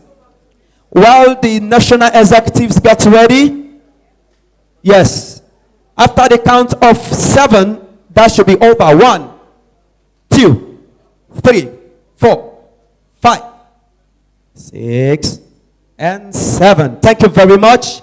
That is the photograph from the participants with the panelists. Thank you so much.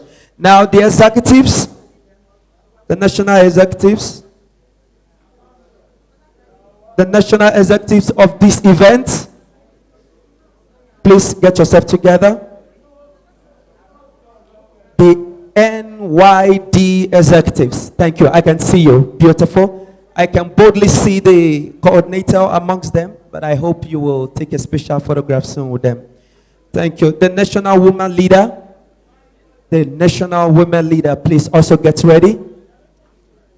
Thank you. I suppose that is the executives. Thank you so much. Yes, this was a good day. Nigeria will be good again. A good Nigeria begins with a good you. So from henceforth, begin to think good of our nation. Thank you. Now, after the count of 3, that should be over. 1, 2, 3. Now, national student leader, are you there? Take a photograph with them. Please, sirs, can we get ourselves together? This place is a bit crowded. Please, we are like a little bit more ordered space. Thank you. All right. Yes. Beautiful. The media, the director of media, publicity department, please do your thing quickly. Now, we are having a blockage here. We are having a problem here. Sorry, please. We are having a little problem here. We need a straight line here. We need a straight line here, please. Yes, this is getting crowded. Thank you. Beautiful. Now, national students leader. Beautiful. Okay. Please, national women leader, get set also to be amongst them. The director, media and publicity, be part of them. Beautiful. Please don't miss out on this. All the NYD executives, if you've been one amongst those who have made this a success, you must be part of this historic picture. Thank you. Now, the MC with the participant, thank you. Give it to me. All right. Give it to us. Give it to right.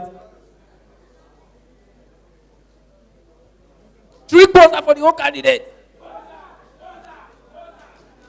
Ladies and gentlemen, thank you very much. Can we order ourselves? We're about leaving, but notwithstanding, we would like to recognize the honor of our nation by singing the national anthem to put this meeting to a close.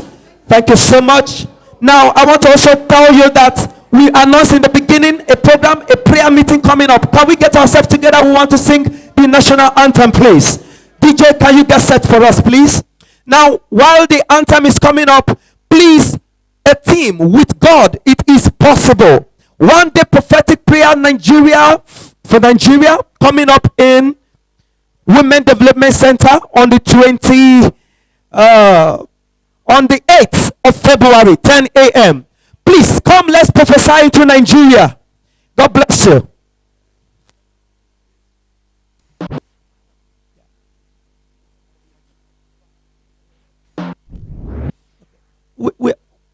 Please, the yes candidates, your attention is needed, sir, please. Now, ladies and gentlemen, please, can we at this point honor our nation as we stay put to sing the national anthem, bringing this meeting to a close tonight. And please, I've told you, if you are interested to be part of the workers for that prophetic program hosted by Bishop Dr. Juanita Uwendu, please meet one of the ushers, give your name and your number, and show your interest. God bless you. Nigeria will be great and good in Jesus' name. Now, the DJ, please give us the national anthem. Can we honor the nation by singing the national anthem? Thank you.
A good Nigeria unto you. Thank you very much for coming.